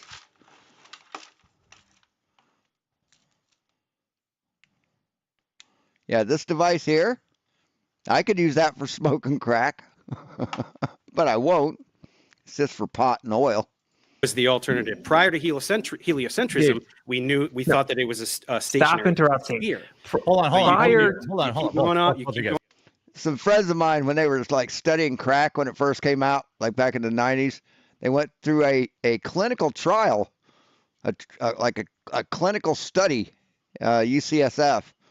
And what they did was they brought these guys in, right? You signed up for this thing. You had to be addicted to crack to do it, or lie about being addicted to crack. I never did it because I knew I'd never fucking stop. So what they did was they would have a aluminum block on a hot plate. So the aluminum block got really, really hot, like the exact vapor temperature of cocaine. And they put a beaker in it with like a mouthpiece. And they drop a $50 fucking chunk in that thing. And the people, and the subjects would like do it in one fucking hit. I talked to people who did it, and they were like, don't do it, man. Don't fucking do it. Because they just give you that one hit, and then they send you home. Like, what the fuck are you supposed to do? Going off the rails. I got to bring you back to what we're talking about. Hold on, guys. Okay. I'm getting some flack for allowing too much interruptions. That's on me. I know that both of you feel passionately about this, but please try to keep that to a minimum. But I do want to say, most importantly, I think it's really important and really cool that both of you took time out on a Saturday night to get online and do this and stream. And I just want to thank, I just want to give a shout out. I don't care who people back who are watching or whatever, both channels are linked in the description. Witsit gets it or Professor Dave. Ideally, you'd subscribe to both and consume both people's content and make up your own mind. I just want to before emotions heat up too much, just say, hey, I appreciate you both being here. I know that it's a weekend night. Can I, if you'll allow me, I'm getting called a coward for not bringing up The Edge, apparently, which is, I assume, one of the more controversial opinions and Austin, I think it's fair for you to say, hey, I showed up and I'm the one that has to answer. I'm the one that has to defend all our positions. But I also think that's a result of the fact that the spherical Earth is the commonly accepted opinion. Sure. So I want to be fair, and I'm not doing awesome at it, but I'm trying. So I want to say, if there are specific positions against the sphere or against that you want, hey, Silas, Dave to answer for, I want to give you that opportunity.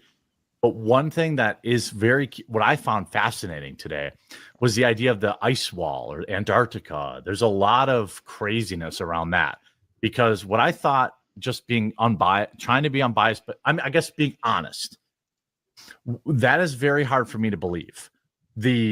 Because people can literally go to Antarctica. I watched a lot of Flat Earth 30. I told you guys before, I watched almost 8 hours, and I was like, these bastards better show up, because I spent my whole Saturday watching Flat Earth videos. But I was watching the Antarctica thing, which is a common talking point, and people go there all the time. So what is the Flat Earth position about the rim? Basically, that's what people in chat are asking. That what's going on the edges in the Flat Earth? And then Dave, I'll give you a chance to. Is that okay? I'll give you a chance to respond to that. Okay. All right. First of all, to address the first part, I'm cool with asking questions. That's the natural response, because Flat Earth is so out of left field for most people. Yeah. But that's more of a normal conversation thing, not a he's supposed to be debating me thing.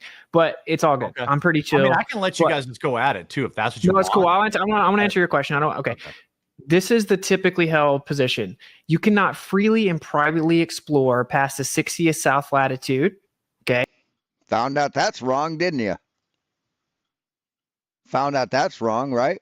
Which is a ring around the outside. So this didn't age well. to independently and freely identify and verify what all is out there is not possible. Do people go there? Yes, you can go on approved guided tours. Most of the time, it's like just a couple locations. They say it's super dangerous. I have a friend that was this is anecdotal, but a former NASA employee was stationed there for 6 months. He's a flat earther. It's admittedly the highest elevation on Earth. So when people say ice wall, I mean, there are videos and pictures of what you would call an ice wall. It's the highest elevation on the Earth. Hold on. Highest elevation on Earth in Antarctica? Highest average elevation. So not like Mount Everest, the highest average elevation of a continent. Okay. That might be. Yeah. So we're saying we don't know what's there. And oftentimes people get this straw man. It's like flat earthers say you can't go to Antarctica. People go there all the time. No, we're saying you can't freely and privately explore it, right? Like if I let you in my house, but you couldn't go upstairs, you couldn't tell me what was upstairs, right? Like, Okay. Would that make your house fake? Would that make your house fake? So you guys say Antarctica is all fake and shit. It's a sex dungeon. I would know. So are you going to go with Will Duffy to the South Pole? He's paying for you. I told him when he first emailed me, before I even knew who he was, that I was open to going. I had specific parameters, which is that they can't take my words out of context and make a hit piece like they always do, that they have to be forthcoming about all the funding and all the stuff like that. And I said I would go. I have no reason not to go. Hold on, Dave. What's up? Can you explain the Will? Because I know about the Will Duffy thing, but most people watching. Yeah, I didn't know. I was getting these emails and not even knowing who he was, so I didn't reply. But he was this guy, Will Duffy, has been emailing flat earthers and people who make flat earth debunking content about paying to bring some people to the South Pole to observe the 24-hour sun. He's like some eccentric billionaire guy, right? I don't really know anything about him, and I I don't know how much money he has. I don't think he's a billionaire. I think he has enough money to pay for a couple people to go. Because I will go. Like, yeah, I'll do the South Pole tour. I wouldn't. I have things to do, but I would love for some flat earthers to go and see the 24-hour sun. And most flat earthers are already making excuses. Weiss is saying he doesn't want to go because he's evil, Satan or something. I don't know what he's talking about. Yeah, he said Will Duffy's a demon, and I don't deal with demons. He would go. Okay, that's great. And in Dave's position was that he doesn't respect. Appeal to your senses. Hey, what's up, man? You're not the brightest flashlight, are you? Oh, okay. Flat Earther claims Antarctica is fake. No, Flat Earth. Yeah, you claim it's a ice wall, not a fucking continent. And it's a continent. So, yeah. You lie about Antarctica. People that are dishonest and hide behind anonymity and stuff like that. So, whatever. I said I would go because, dude, I'm not scared of anything. You know I'm a flat earther? Did he contact you? Yeah. He sent like a mass email. And when I saw it, I responded.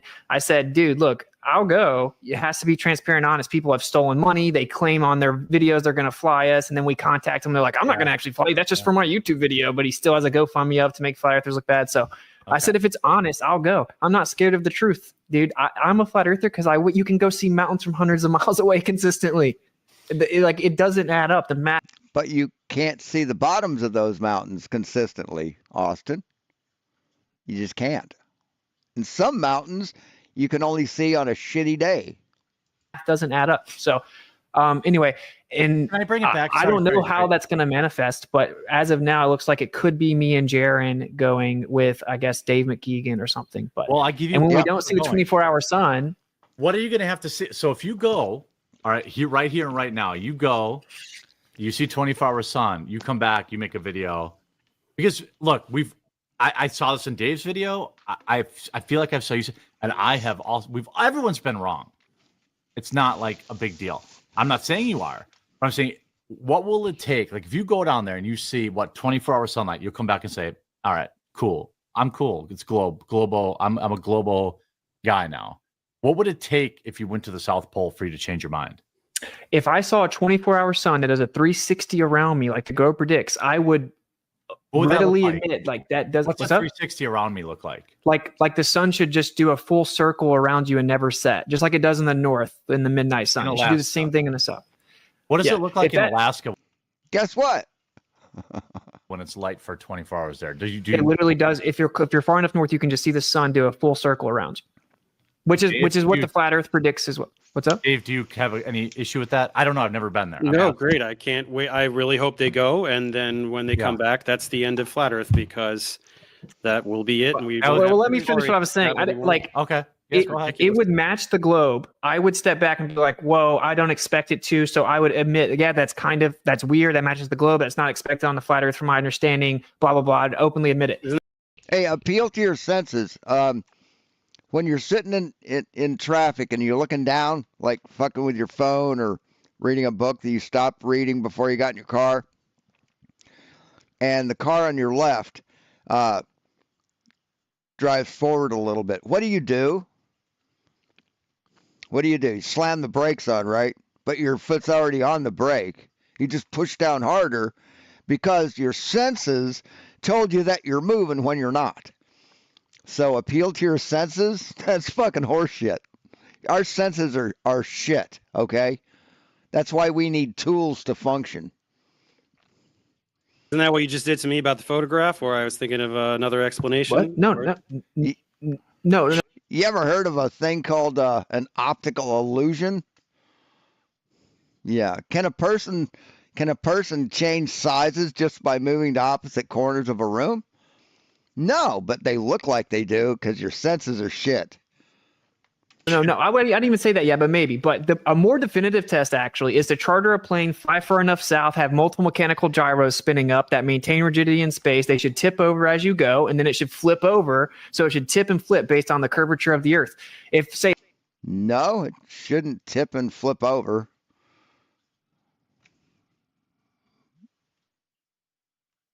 That test and the 24-hour sun was actually manifested, which I don't have high hopes for. I would, if I found out for sure the Earth's a globe, I would be the first one to come out and admit I was wrong, because that doesn't prove one. Right. One thing doesn't prove is that we're flying through. Actually, Jaron was the first one to come out and admit he was wrong. Did Austin even ever admit that he was wrong? I think he did, didn't he? Days. It doesn't prove any of this other nonsense. Okay, well, let me ask this. So, I feel like Austin's been on a bit of the hot seat. So let me pose a question to Dave. I watched a bunch of your videos today. I actually really appreciate. I can definitely tell you're a teacher because all of your PowerPoint slides gave me PTSD back to my college days. There you go. Good with slides. Yeah, I actually, when I was getting my master's degree, I still had I mean, this was a good debate. This was a very good debate. Neither side blew the fuck up. The moderator was very, light on the rules. Didn't interrupt either people. Played it fairly across the board. I was impressed. a professor that used overhead projectors that he had written in the 70s. Old school. Yeah. Yeah. But I've heard the terminology around flat Earth several times in your videos about grifting, right? Mm-hmm. What is the grift? What is the grift in saying that there's a flat Earth? Can you kind of describe that? Because I don't see a lot of these flat Earth guys being like, give me money. Doesn't take money to grift. You can grift for clout. What is it? It's just a little cult, and there's super chats, and they do the conferences and all these things. That's all it is. So there's it's not like a huge grift. It's not like Scientology or something, but okay, we all agree Scientology is a huge grift, right? I hope we all agree. Oh yeah. Yeah, dude, flat Earth doesn't make you money, bro. I get demonetized all the time. I'm deprioritized. And I had to lose. Do you have a job? Witsit? Got a nice place. Do you have a job? A 6-figure job offer because I have flat Earth videos online. Okay. It is if you were going to grift, why would you pick the thing that doesn't make money? Because ignorant people have deep pockets. Ignorant, gullible people have deep pockets. you're It doesn't make incapable of That's why religion does so well. better grift. If you could do I've been debunking Billy Carson and some of these guys on the Rogan thing. That guy actually makes money lying about archaeology and ancient aliens and stuff like that. That would be a smarter grift. Okay, anyway, but this is the problem. People are going to get so triggered that Dave's not being Does he not have the nice place anymore? forced to actually address his improper claims. Okay, well, what is I'm just it? going to be real. I'm just gonna be No, real. he's right here. He's right. Okay, hold on, Dave. All right. What is it? Articulate the question that Dave has not answered, and then Dave, the floor is All yours. ears. Yeah. Okay, yeah. So, like I explained earlier, when we looked at the cosmic microwave background, it actually showed that there was, he called this word salad, Hold on. anisotropic. Wait, what is it? I just Is the cosmic microwave background? want to. We're not all. Remember, we're not all. So, what did you say? Isn't the cosmic background microwave? The what microwave? It's called the cosmic microwave background, CMB, There you go. That's better. You switched the two words there for a second on the first time.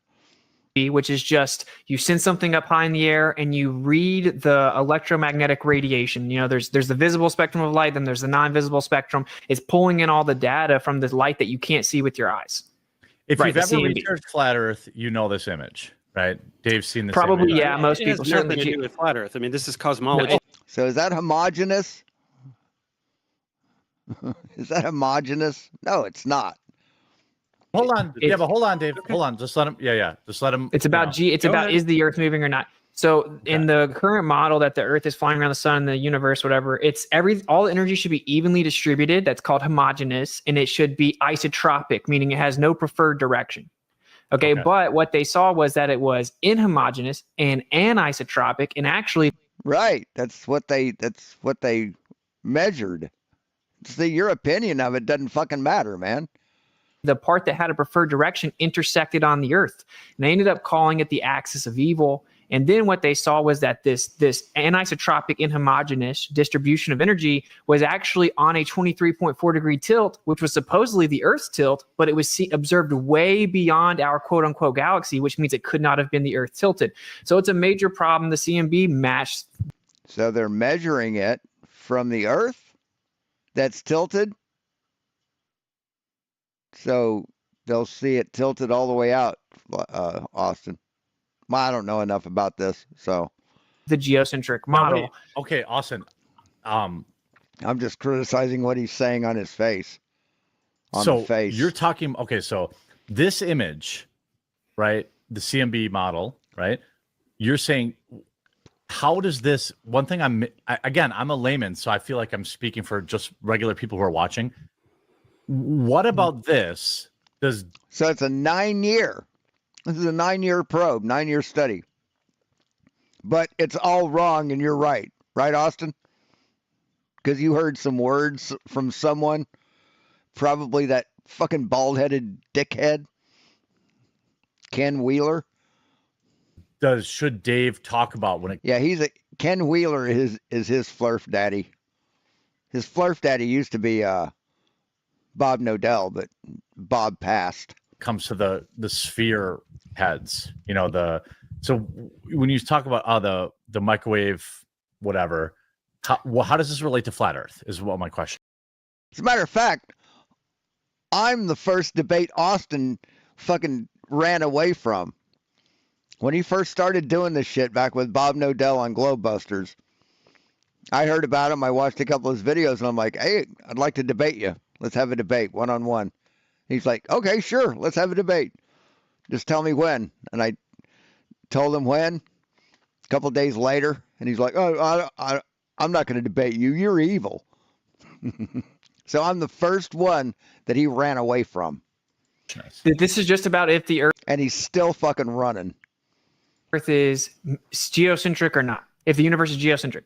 Okay, So that's a different conversation then, right? Because the it's not though. the It's planet not could though. be But it is, though. Geocentric means a spherical Earth that everything orbits around it. That's geocentric. Heliocentric is the same thing, except everything orbits around the sun. It's not flat, dipshit.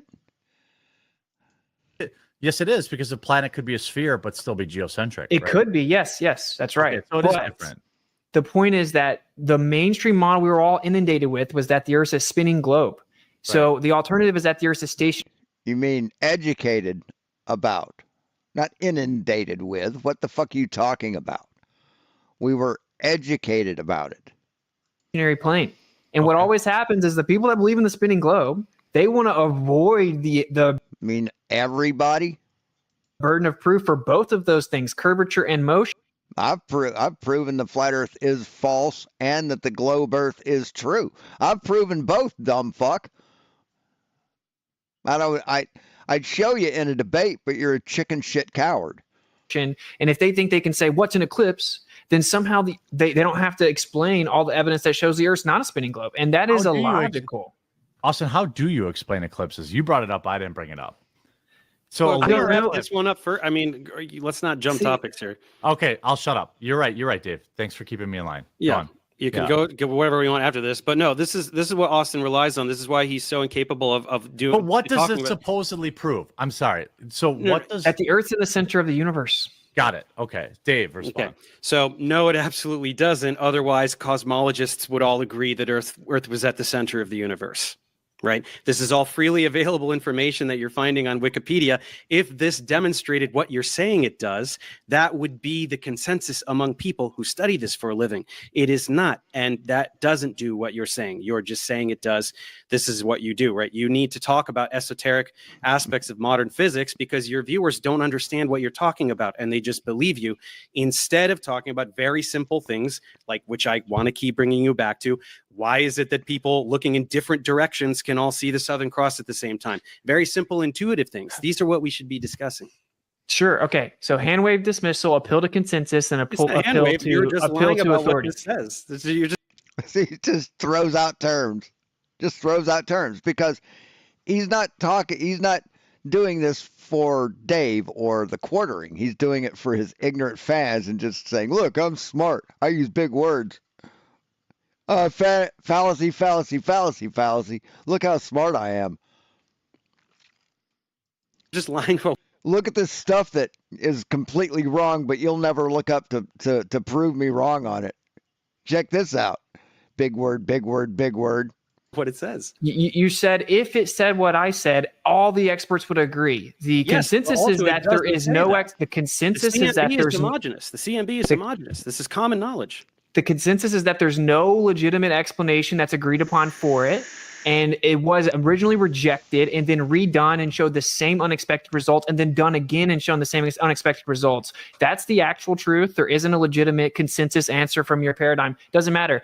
When you want to keep talking about the stars, you said look different directions. Just like when Dave Weiss was talking to you, he tried to tell you magnetic declination's a thing, and you called that jargon and said that wasn't a real thing. You're just making up words. I didn't say he made it up. I just said he's saying magnetism for no reason because it's nothing to do with what I was talking about. How is magnetic declination going to allow you to see the same thing by looking in different directions? Explain. You go ahead. Go ahead and You ask have the to- man okay. what Weiss said. We're going to see that you didn't follow him then either. And that is that you're talking about directions. You're invoking cardinal directions. Mhm. How do you determine your directions? So if you're going to use a compass, according to your I don't know. If you're looking north, if you're looking at where the rotational pattern is centered on, then you turn 180 degrees and you look that way, that's going to be south. That's going to be south. But yeah, you can use a compass and say, okay, I'm facing north. Yep, that tracks. Now let's look south. Don't even have to move the fucking compass, pal. You just have to turn around and line up with the needle. So Dave Weiss is a dumb motherfucker who doesn't know what he's fucking talking about. And he makes excuses to keep people dumb so they'll buy his app and then get their fucking data stolen. paradigm, when you get to the south, the magnetic declination gets way worse. That Why do I need a means compass? Can I use How do you- geographical phenomena? Can I point in a particular geographical direction by known landmarks? Don't we know on a map? how did you which way know? it's How do you know the exact? First of all, when you're looking at the stars all the way to the Southern Cross, what known landmarks are you going to use? anything on the tips of those continents? What are you talking about? You're standing at the tip of a southern continent. Look, I'll give you, let's say you're off by a degree or two. Okay, fine. We're looking a little bit this way, a little bit that way. On the graphic that I showed you, they're looking in completely different directions, all seeing the Southern Cross at the same time. It doesn't make sense. You can't. First of all, it's not a degree or two, Dave. It is dozens and dozens of degrees. If you go far enough south, it is actually 179 degrees at one point. Meaning, how far south? Very near the magnetic pole? Yeah, right near the magnetic pole. But in fucking Chile, South Africa, Australia, that's not nearly far enough. Let's see. What is the magnetic declination at Sydney, Australia? Magnetic declination at Sydney, Australia is approximately 12 degrees 31 minutes east. So about 12 degrees. So, yeah. Let's see. What is the magnetic declination in South Africa?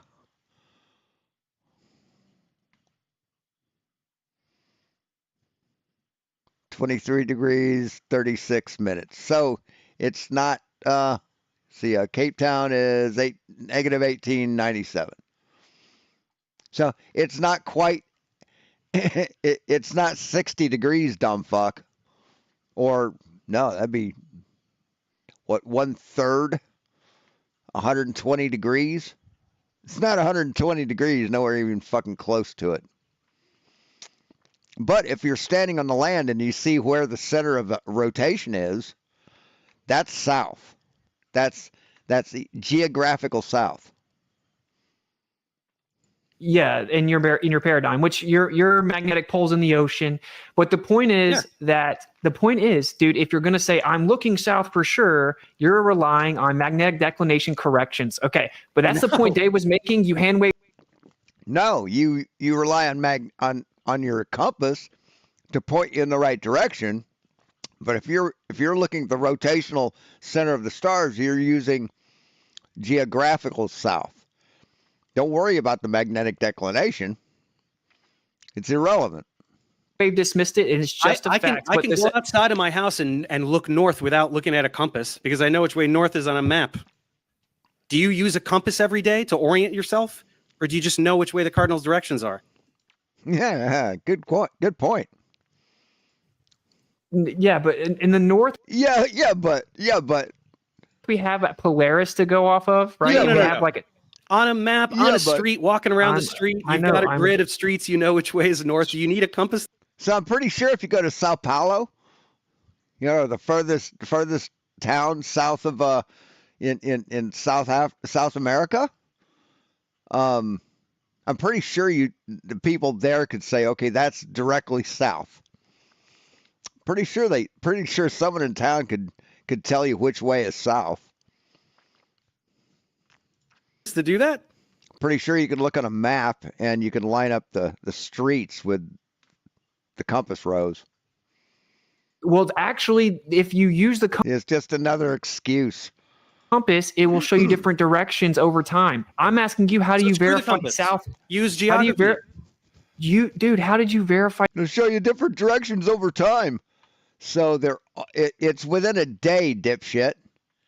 Right? Not all three of those locations are going to be in nighttime at the same time. Two of them will, one won't. But they alternate as the Earth spins, or as your sun goes around, or whatever. Right? But how do they look in different directions? Right? This is way more than 23 degrees, man. That's way more than 23 degrees. That's like 23 degrees. Or more like that.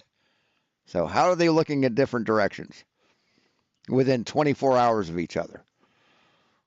By the exact cardinal direction of different geographical input. Okay, but let's just anyway. You don't understand that point apparently, but it doesn't matter. Even geographical input.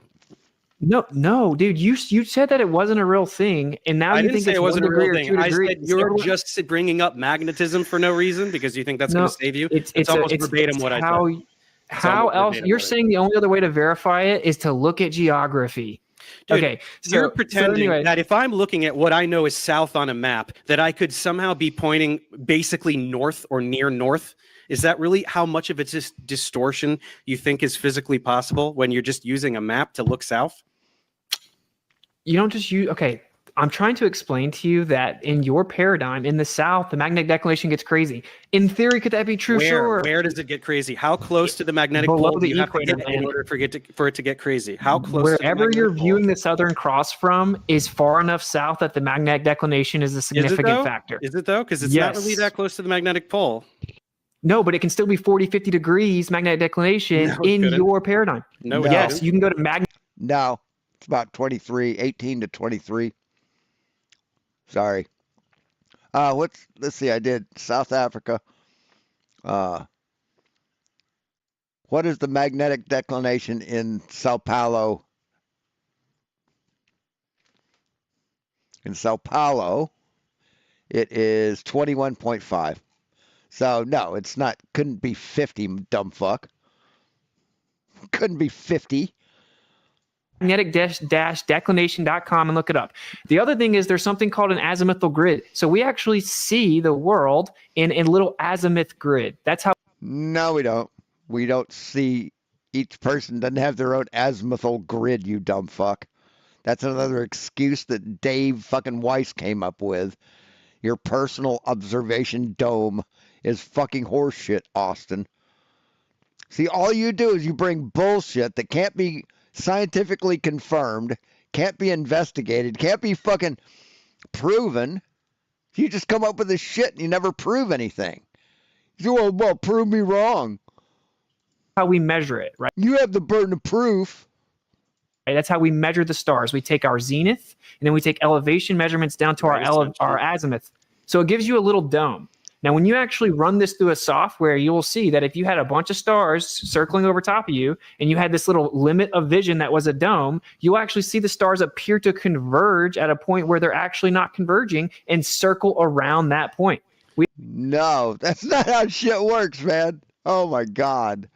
No, now you're talking Walter Bislin's fucking flat Earth model, which is just a it's a mockery of you.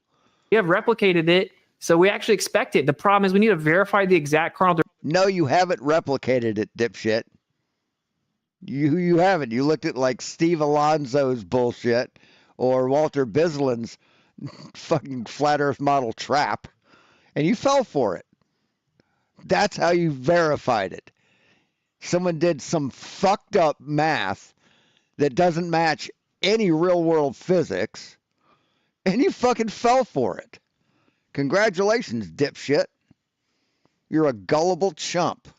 Direction to even put that input into the software to know for sure, to give you a flat Earth model you all beg for, and it is impossible to 100% verify the cardinal directions that far south. So hold on. All right. Okay. So no, it is possible to verify the cardinal directions in Sao Paulo. Okay. No such model. You have no such thing, or you would have shown it. You would have all been celebrating it in all your videos. You can't. We've shown it. We have shown it. Well, bring it up. I'm going to let you bring it up, Austin. I want to say this. Go ahead, take a minute, bring it up. I want to be respectful of everyone's time, so I wanted to keep this to, maybe 30. Are you guys okay with 30 more minutes? Is that okay? Or yeah, 20, 30. 20. Yeah. Okay. So are you guys okay with? I want to just pull the pin on a grenade, chuck it in, and back out, and let you guys go at it because I'm getting yelled at for interrupting too much. You have to yell grenade. First, you have to say, preparing to throw my grenade. Throwing my grenade, and then you throw it, and you say grenade. That's the way you do it in basic training. But also, would you guys be Or you can say grenade out. okay with the last 10 minutes of the show? Never call them nades, or drill sergeant will make you do push-ups. Guaranteed. We looked at some viewer question. Ask me how I know. Is that okay? So can we do Sure. 20? Are you guys okay with 25 more minutes or no? Yeah. I am. It's fine. It's fine. It's fine. But I just wait. Hold on. You good with 25 more minutes? Yeah. Austin, Dave. Okay. So I want to let everyone know. Hey, again, I'm getting a lot of shit for being. I'm going to speed it up a little. Put it at 1.5. They all talk clear enough that we can hear them. Maybe interrupting too much, but I just want to let people. I try to pick my spots, but what matters most is that these two gentlemen spent Saturday evening with me. 3 dudes on a date on Saturday night. We obviously could have been out there slaying puss like incredible chads like we are, but make sure you check out their channels. Who, this person? Fucking Chong motherfucker, dude. Seriously, you are dumb. In her? The description below. Witsit gets it, has obviously You fucking loudmouth asshole Chong looking motherfucker. a wide variety of content available, as well as Professor Dave. Please support their channels, and please, independently, if they have Patreons or whatever, support them directly. I have obviously everyone's pissed that I haven't brought up the ice wall, the edge, or the dome. That's the last thing I want to end on. Karen B looks like someone just pulled her out of a fucking laundromat dryer vent. But I did want to ask you about this video. I'm a big SpaceX guy. I'm a big, I'm a big space guy. We're on SpaceX sorry, right now. bro. Starlink. I know. Sorry. I know. It's a lot of it's fake, brother. Sorry. Yeah, I know. Well, that's what people say. So when It's all fake. I don't like it because it makes me feel insignificant. we watch this, See, Austin Witsit's one of these people that needs the Earth to be flat and small and local and with a dome on it with nothing out there because he's afraid, he's terrified, he's fucking petrified of being like everyone else, just a speck in the great vastness of the universe. He can't handle that. He's not emotionally equipped to handle that. I won't watch it, but right. So this was the space jump, right? We can obviously see the Earth is digitally or not curved, right?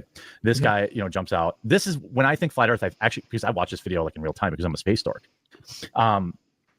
Keep that in mind when we discuss. Not that my opinion matters. It's really the viewers' opinions that matter, and then I'll ask them in 5 minutes. So I want to bring up the conversation. Actually, you know what? Is there something that either one of you, Dave or Austin, that you really? It's like I think whenever a flat earther watches a video like this, inside their mind they're like, please be a fisheye, please be a fisheye, please be a fisheye, please be a fisheye. Oh, good. It's a fisheye. It's a fisheye lens. You can't tell anything. Really want to, like, I fucked up and I didn't talk about it. Because you've already given a bunch of your time. Should we not talk about the ice wall and the edge or the dome? Well, I think I already addressed that. We can't freely probably explore there. It's the highest elevation in the world. Some people that's the think edge what it you're could talking be. about. Yeah. You can all go to You can't fall off the edge of a lake or a pond. We don't know what's beyond it. Could there be more land? Sure. Could there be something containing it that touches down? Sure. We literally can't freely and privately explore it. So we don't know. It's kind of like saying, do you fall off the edge of a lake, though? Like, no. Hey, Austin, in retrospect, would you want to freely explore where you went? Would you want someone to say, okay, go ahead, walk out into the ice? Would you want that, Austin?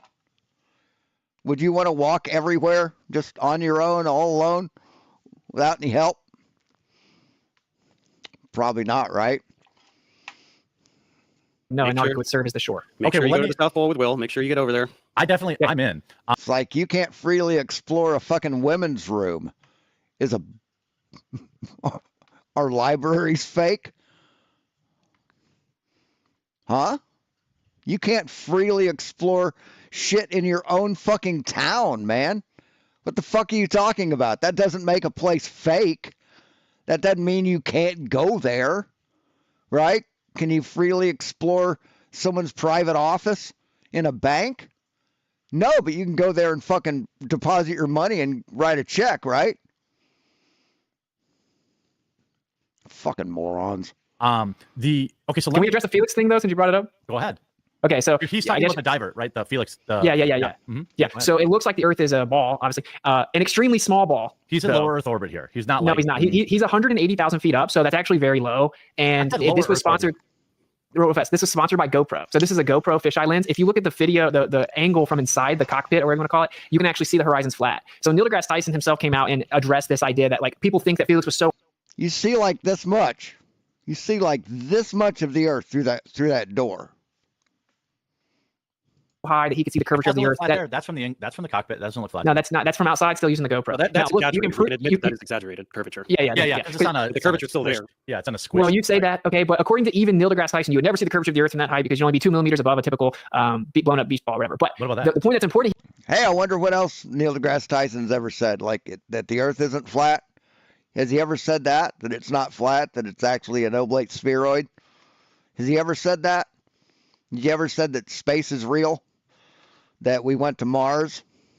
We've got fucking probes outside of our solar system. Has he ever said that, Austin? Yeah, he has, hasn't he? So why do you quote mine what he says with that beach ball? Why, Austin? Because you're a dishonest piece of shit. That's why.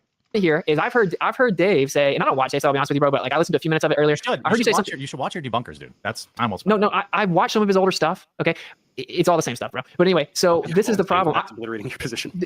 Yeah, for sure. Yeah, with all straw mans. But look, this is what I want to point out. Dave said that this guy was in his balloon and it maintained the momentum due to the conservation of momentum with the spin of the Earth. So when he fell out, he maintained that momentum. Yeah. Felix Bumgarner landed like dozens of miles in the opposite direction. Well, he accelerated though. When you watch this, he did not. I mean, he did not maintain his position, right? Yeah, but if you're spinning underneath him, why would he fall in the opposite direction? What's going on while he's falling? Is there no interaction with the atmosphere? Is there absolutely no change in what's going on? Well, there's not much atmos up that high. You could say once he got down, he started drifting. There's no such thing as Atmos, dumb fuck. Atmos is not a fucking word. That's what you want to claim. I mean, I actually looked at the weather data. It seemed like there wasn't much wind. I'm pointing out that your claim that he was just following the Earth is patently false. See, they say Atmos because of their fear. He fell like 40 miles in the wrong direction. Okay, well, on a that flat is a Earth, curvature of Earth. Straight up and straight down, so it actually obliterates your position. I don't know what you're gloating about here. What? I didn't know. On a flat Earth, going straight up and straight down. Why would there be any discrepancy in where he lands if it was a flat Earth? Okay, it wouldn't obliterate my position. We can both agree now it has something to do with wind, and your claim that he was just following with the Earth is ridiculous and stupid and not true. Ridiculous and stupid. That's obscene. But I think much more importantly, what you absolutely can't explain is why that guy fell down. Oh my gosh. Oh my gosh. Yeah, the gravity. Electric gravity. Let's do electric gravity. Let's talk about it. Let's. Because he has weight when he's more dense in the air and he went down. What is weight? Good point, Cygnus. It is mass times gravity. Mass is volume times density times downward acceleration. Gravity is little g, which is just downward acceleration, 9.8 meters per second squared, which you falsely claim that we can't derive, but you can do that with a kinematic equation, strictly a kinematic equation. Get me 9.81 meters per second squared without using the mass of the Earth. Literally, you can do it with a kinematic equation. It's also been done with initial height, velocity, and time will give you the same exact 9.8 meters per second value. That's just the effect. Did you know that 9.8 meters per second squared is just the effect? It isn't even like the claimed cause. What do you mean the claimed cause? It's a value. It's an acceleration due to the mass of the Earth. That's just a velocity will not give you an acceleration. Velocity means you're going at the same speed. Sorry, Austin. That's why G changes with radius, with elevation on different celestial bodies. That's why G is different on the moon. It's different on Mars. You think that's all fake, of course. But very, very simply, you cannot explain why things fall down. You just can't do it. I can't. See, Austin worships a god that can only make mud pies and put a dome over it. That's all that's the capability of his god. How sad. Why would you worship a god that is that limited? And everything it's more dense than the air. And so the question would be, why is there up? Why does it go down? Why is it down? That's your question. Less dense too. The air above it is less dense. Should fall up. Why is it? What? Dude, you're more dense than the air. It doesn't matter if the air above you is less dense than the air below. Why does it go down? This air is less dense. In fact, this air is even less dense than this air. Why does it go up? Okay, why would that mean it goes down? Because of gravity. It goes down because of gravity.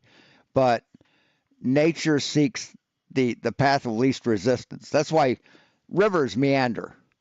Because it runs into a harder area of the land and it just cuts away, follows that around. That's why rivers meander. Nature always wants to seek the path of least resistance.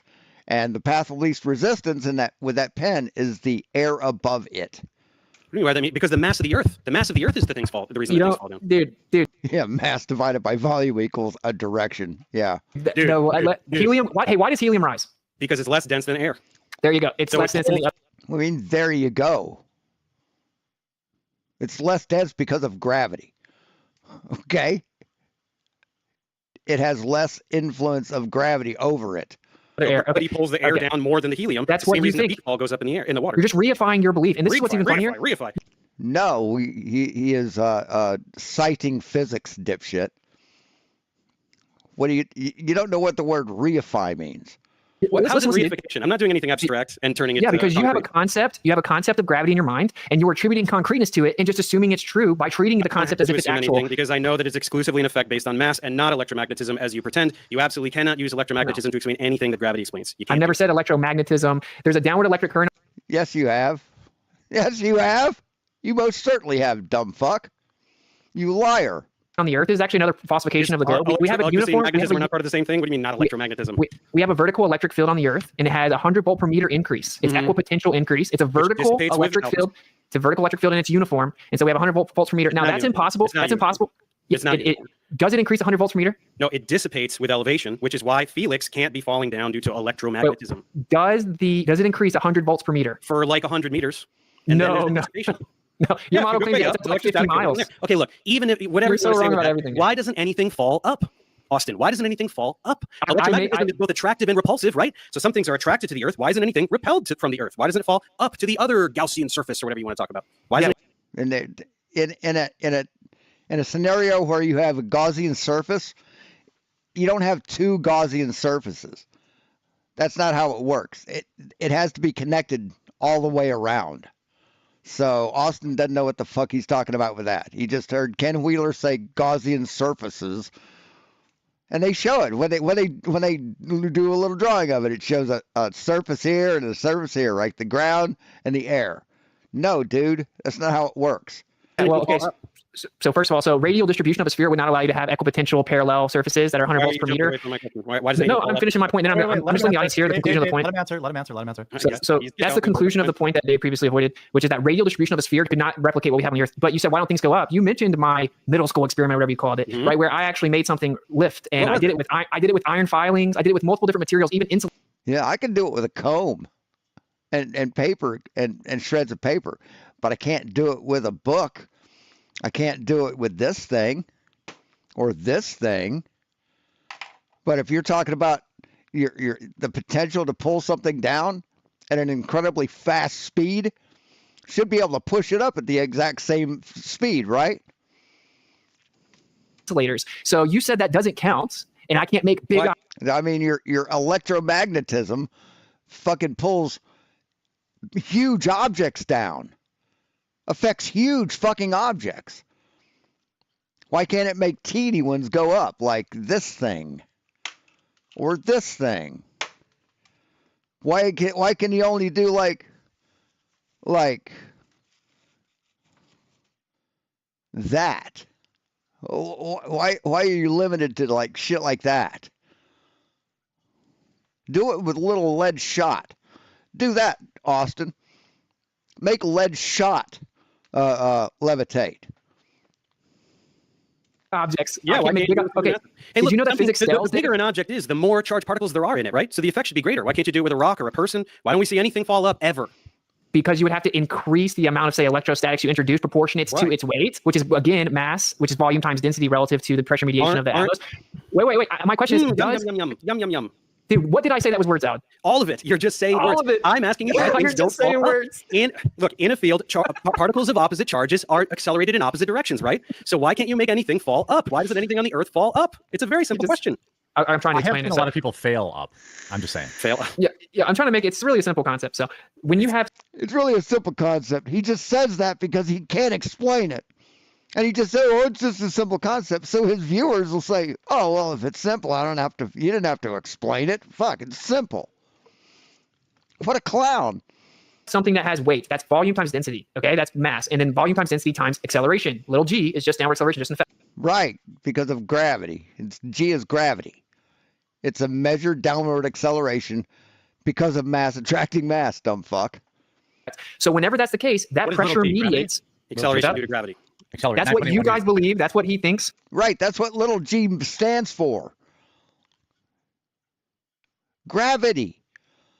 The big G stands for the universal constant. Okay.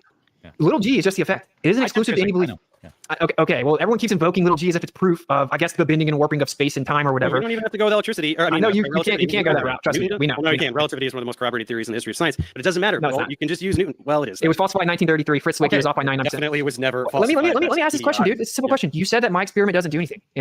In reality, what I did was manipulate the electric field, and then it caused the objects to go up, even though they were heavier than the air. What you did was apply an enormous electric field to overwhelm the effects of gravity. You took a different force, electromagnetism, to overwhelm gravity for a teeny tiny little object. Right. Once again, what I just said, a very massive object, a lot of matter, has more charged particles. In my body, there are many, many more charged particles than a tiny piece of styrofoam. What about that be greater? Can't we accelerate up? Can't we levitate? Can't we fly? Why not? I just have a simple question. You won't let me get it out because you know you won't. I just answered it. Ask a question then. Ask a question. Okay, I tried like 3 times. It's simple. You're saying that doesn't count because I can't do it with bigger objects. Yeah. Do you know that physics scales? Yeah, so a larger object, more charged particles, the effect should be greater. This experiment famously tried to disprove relativity. Here's what went wrong. God damn it. Get that fucking thing out of my way. It's the Dayton Miller published a paper summarizing more than 20 20 years of experimental work. It was entitled The Ether Drift Experiment and the Determination of the Absolute Motion of the Earth, and appeared in the Reviews of Modern Physics. That's what he's talking about. I better hold on. I'm going to swing this. Oh, that isn't it.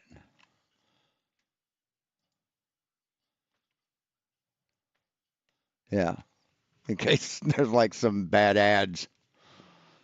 Miller repeated what was essentially the Michelson-Morley experiment at the Mount Wilson Laboratory, probably most sensitive interferometer in the world at the time. He found his interference pattern changed sinusoidally as the apparatus was rotated. That is, provided evidence for the relative viability of light speed and the contradiction of one of Einstein's fundamental postulates. So, yeah, that's what he's talking about.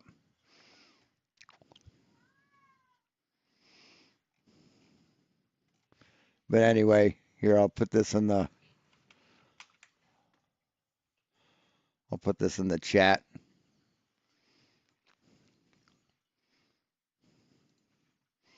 In case you want to go read it. Well, it was debunked 1933.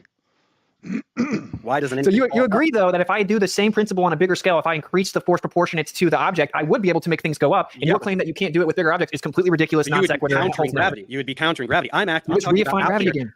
Stop saying reification. Do you have any idea how dumb you sound when you say reification? Hey, come on. Okay, You're just begging the question over and over, dude. You're just saying, fellas, we're bringing it home. You can only do this with a Van der Graaf generator because you are applying an external field to overwhelm gravity. You're saying that out there in the world, it's all electrostatic, so we shouldn't need a Van der Graaf generator. Out there in the world, where this is an electromagnetic effect, and we know that electromagnetism is both attractive and repulsive, out there in the world, why doesn't anything fall up ever?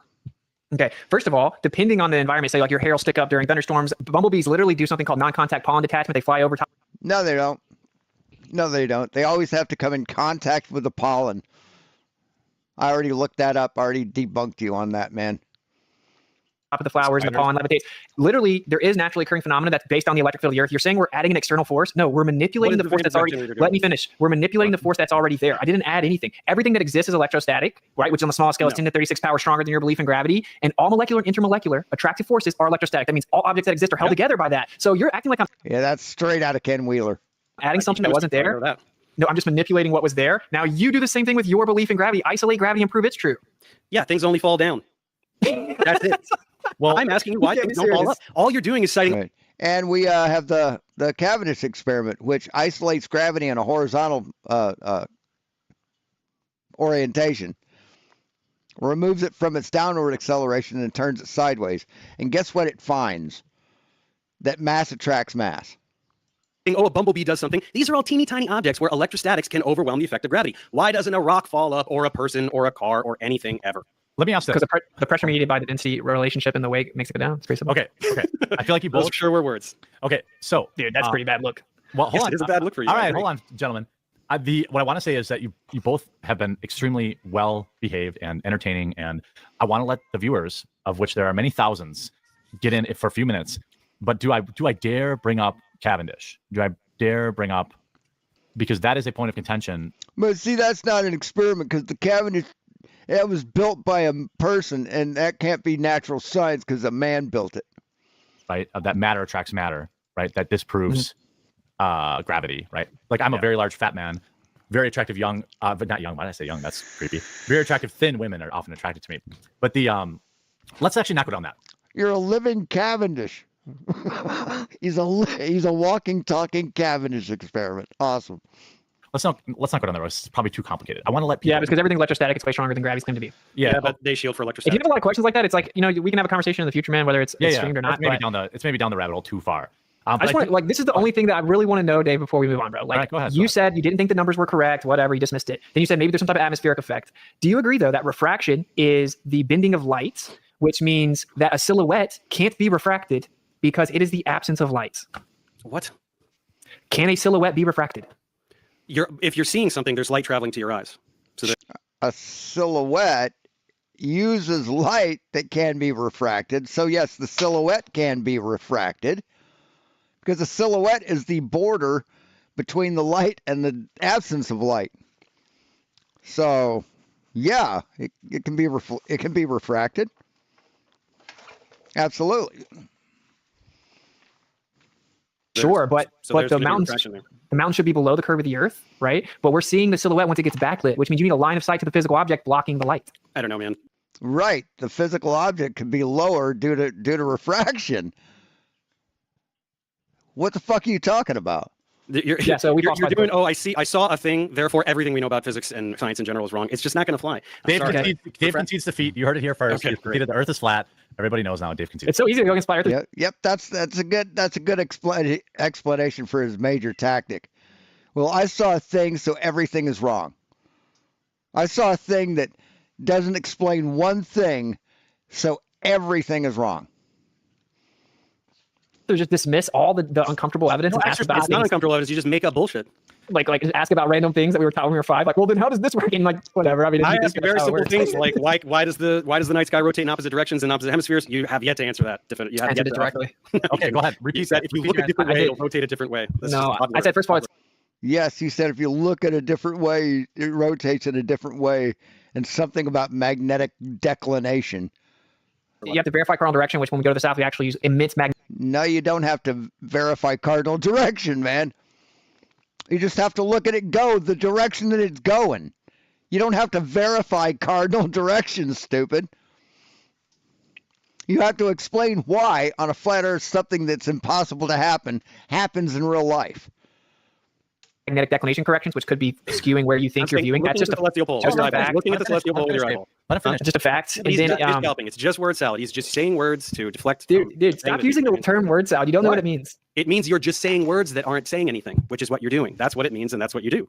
Right? But you can never give specific examples of when I did it. Just now, what you just did. I'm asking. I said looking at the that celestial magnetic sphere, declination what does that have to in do the with it? south.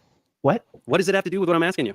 You have to determine your cardinal direction. And then the second part is No, because you don't. magnetic declination corrections are immense in the south. You're confused That about makes what it I'm very asking you. difficult This to is the verify typical cardinal cross-country direction. thing. I'm asking about rotating counterclockwise versus clockwise. You have yet to answer that. He's going Okay, over you need that. to determine- Just so the viewers know, hold on. You guys are both being really great, by the way. Like, you've been very respectful. I appreciate that. Dave, I believe, is going back to his literal. The first thing I said. The very first thing he said. Yeah, the globe. This is all recorded. I tried to answer it the first time he asked it. No, He tried well, the it's second already time. recorded. You said if I look in a different direction, it'll magically spin the other way. That's not how things work. If you I put a clock on the said ceiling, it's specific- going to go clockwise no matter which way you face. Sorry, I buddy. said that we see, this does require, usually some visualizations to understand it. We see in a little dome. It's called an azimuthal grid. You can go to stellarium. That's how we map the stars. We have a zenith position. No, you know how they map the stars in stellarium? Using the heliocentric model, dumb fuck. That's how everything's done in stellarium. It's in the source code. It's open source. You can fucking look at it. You can investigate it. But have you? No. position, an azimuth position, and we measure elevation angles. When you do that 360, it gives you a dome. That's how we view the sky. NASA themselves have articles talking about how we see the sky to be a dome. We have an equidistant limit of vision. It's like a little dome. If you were to replicate that with a bunch of spinning stars and you looked out, It's like a little dome? No, the celestial sphere is fucking huge, asshole. The celestial sphere is huge. towards the edge of this dome, it's going to make them look like they're converging and spinning around the central point, even though they're literally not doing that. No, it won't, dipshit. It doesn't in real life because the Earth is a sphere and spinning. No, your personal what azimuthal fucking dome will not do that. The physics of light does not operate the way you think it does. We have replicated How does it. it spin the Therefore, other way we on the would other hand? expect to see it just like crepuscular and anti-crepuscular rays. When the sun's setting in the west, it'll look like it's in the east at the same time, and the rays will converge to a point, even though it's just based on perspective. Okay. That isn't objectively a viable answer for the star It's charts. not a viable answer. You're just saying words like crepuscular and perspective to appease flat earthers who have no idea what you're talking about, because you cannot answer how things rotate counterclockwise in one hemisphere and clockwise in the other. You know what anti Yep, he has. He can't fucking explain it because he knows it's impossible because he knows the Earth isn't flat. crepuscular rays are? Explained perfectly by this model. It You turns. know what Crepuscular rays mean morning rays. anti-crepuscular rays are? Well, Yes, evening rays. Or the rays at the opposite end of morning.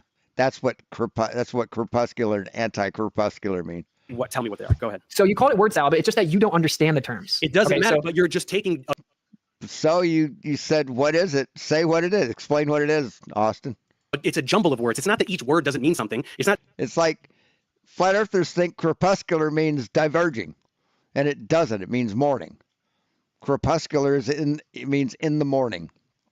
The same way as they think, a couple of guys said this, that Antarctica gets its name because it's, you have Arctica, you have the Arctic. It's like the sun makes an arc.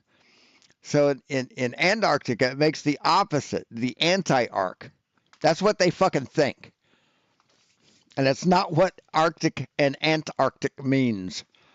Not just literal gibberish and syllables. You're taking words that are words and putting them together to make a salad, like your lettuce and your croutons and your things like that. That's why I tell you of yum yum word salad. You cannot explain what is. Can you concede that this makes perfect sense visually, intuitively, just spatially? Can you at least concede that this makes more sense than what you're saying? No. I mean, I would say that if it is exactly south, yeah, of course, that's what the globe predicts. But we made the globe model. You're admitting that the globe Earth explanation for the way we see stars moving in the sky makes more sense than everything you just said using random buzzwords that you. No, I didn't say that. But it does though. It does. This is the point I'm making here too. Look, Dave had to deny that the default position is that the Earth's a stationary plane. It's not the default That is a position. fact. That is literally a fact. So that's just a thing. No, that's not the default position. The default position is a sphere for like 2,500 years. That's the default position. Your opinion doesn't make it the default for reality. You say. Wait. Whenever we fly a plane, do we treat the Earth like it's flat? It doesn't matter. We're just flying. We're not talking about the shape of the Earth. We're just traveling.